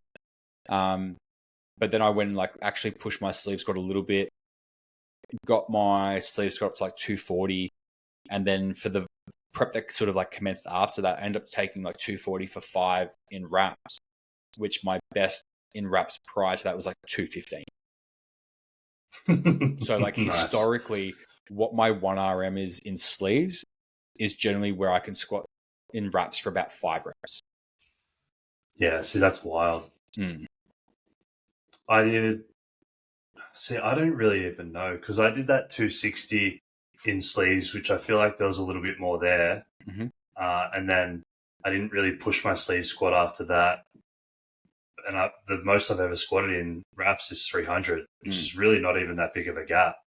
But I think when I squatted 300, my sleeve squat would have been bigger than 260. So I don't know. I really don't mind sleeve squatting, hey. I don't mind it. I just don't feel anywhere near as confident as I do when I've got wraps on my, like, I put wraps on my knees and I'm like, it's just like, oh, I just feel like I'm home. Yeah. I mean, as someone that has a really fucked up knee, it does feel very nice to have some stability and some structural integrity to the joint. But I also think it's really badass having a big sleeve squat. Yeah. Which is, you know, it makes it all of those squats on the weekend at the APA comp. I just feel like it's when you have a big walked out sleeve squat, it's kind of asserting a little bit of dominance. Yeah, I'd say so. It's pretty cool. I want to finish off with just because we're coming up on time, and I feel like we should probably end pretty soon. But I did want to take just a few minutes to mention a few of the performances that we're looking forward to at the upcoming Pro Raw, which this episode will be released post Pro Raw. But I think if we kind of just take a moment to shout out some of the lifters that we've been keeping our eye on and that we're looking forward to, it might be nice to put that out there. So I can start with saying that, well, I want to give a massive shout out to M's client Paris to start with. I believe she's competing in the under 90s, and going up against Sarah is going to be brutally tough because I would almost go as far as to say that she's the GOAT. But Paris has had such a good fucking prep, man, and she's looking extremely strong. I think she squatted over 260 to finish off the prep, which is outrageously strong. And she's got a really strong deadlift, and she's looking really good. She's lighter than she's been in a long time. She's recomped really well. She's looking super jacked, and she's just putting in work, man. And it's been a pleasure to watch her prep, and I think she's going to do really well. And I just wanted to shout out and say, shout out Paris. I hope you do really well. Nice. I'll be there to watch you as well, Paris. So let's see something just filthy. She's a strong girl, dude. Very impressive. When you told me what her training numbers would be, I'm like, fuck, that's strong. Yeah, she's a really, really impressive lifter and just such a nice person as well. She's such a pleasure to work with. Yeah. I know Em loves having her on the team, and we both love having her on the team. She's a fantastic lifter. Yeah. Who are you looking forward to seeing? I mean, obviously, like we've spoken about a few that we've that we're going to mention. I think there's obviously always going to be a lot more lifters that we're always really excited to see each year. I think Can't talk about everyone. I'm going to leave someone in particular for you to talk about because I know how much of a fanboy you are. I think if we're looking at the women's on the Saturday, there's two in particular that I'm really excited to see and really excited to see them go head to head. And that is Alana and Keita. I think that battle is going to be fucking amazing.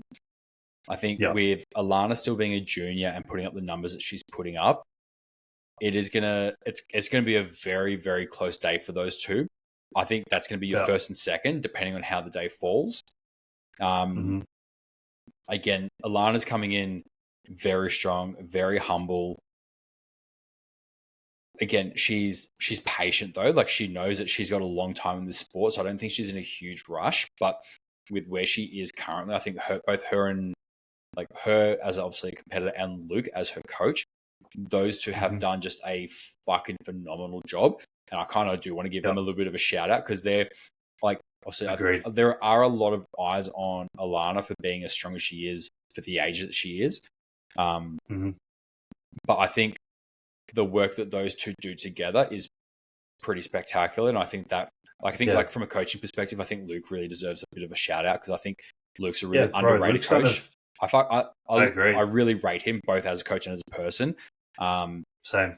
So I'm really excited to see them do what they do best because I know that their dynamic on comp days is always really special to watch. But I am very excited to see what Keita can bring to the platform and how her experience will be of use to her. But I'm going to be really excited to see whether or not the challenge of having Alana nipping at her heels will be too much pressure where she makes a mistake, or will be the right amount of pressure where it forces her to perform. I think it's going to be a fantastic battle. Yeah, I think seeing how Keita and Will work together as well, I think that'll be a really good mix to see, and obviously see how they do navigate the pressure that will be on them. Like I think Keita's obviously going in there with a pretty big target on her back, so I'm really excited to see what unfolds there and whether there's potentially anyone else in the 75s that can cause upset. Because Keita's won it twice, right? I believe so, yeah. Yeah, I think she's won it twice, so she's no stranger to the big stage. Correct.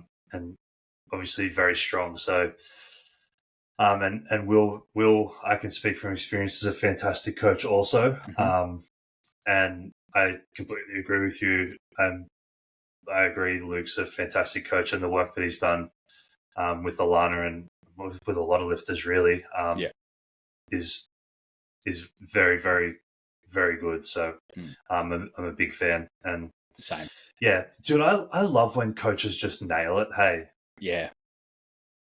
And yeah, I feel like Luke nails it a lot. So it's cool to see.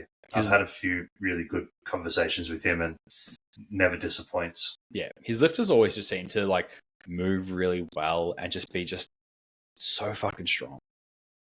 Yeah. And they also are able to speak about their craft very well. I feel like that comes from him spending the time to educate his lifters on like why they're doing certain things and what they're trying to achieve with it. Because if you speak to his lifters, which I've done a few times, not like, oh, what are you doing? But like it just comes up in conversation and they're able to articulate what they're doing and how they got the result that they got. And I find that, a direct reflection on him as a coach as well, which is cool. Yeah.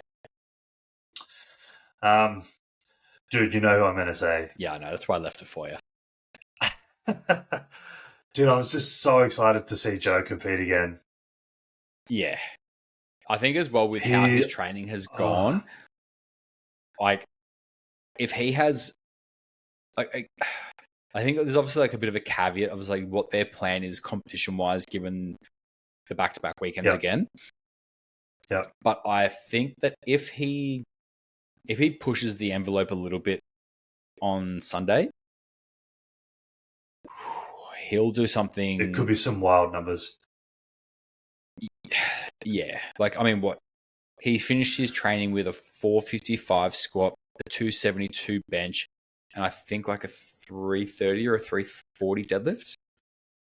Yeah, it was somewhere in that range. And the squat was just beautiful. Like, I mean, what? 455 plus 272 plus, let's just say 330. That puts him at 1,057. That's just on training numbers too. Yeah. And if you look at that, I mean, I don't think I saw the other two lifts, but I saw the squat, the 455 squat, and that wasn't a third attempt. There was room there to move. That was such a beautiful squat, and it moved so effortlessly. Yeah.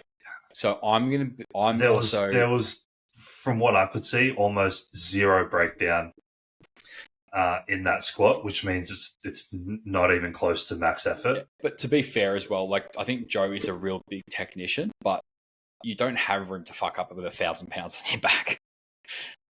No, but there was no fuck up. Mm. Like that was such a nice squat. Yeah. It was beautiful. I saw that and I watched it like 15 times. I was like, oh my god, That when the I love WB, this squat. didn't it? Yeah, absolutely. That's where you would send him a dick pic being like, I love your squat. Have you been in my DMs? Dude, can I just say I'm really excited about tomorrow because you know how much of a fanboy I am. Yeah, I know. So it'll be really good. Very excited about that. Mm. And then, did you have anything else that you're excited about for Pro Raw weekend? I'm looking other than hanging out with my wife.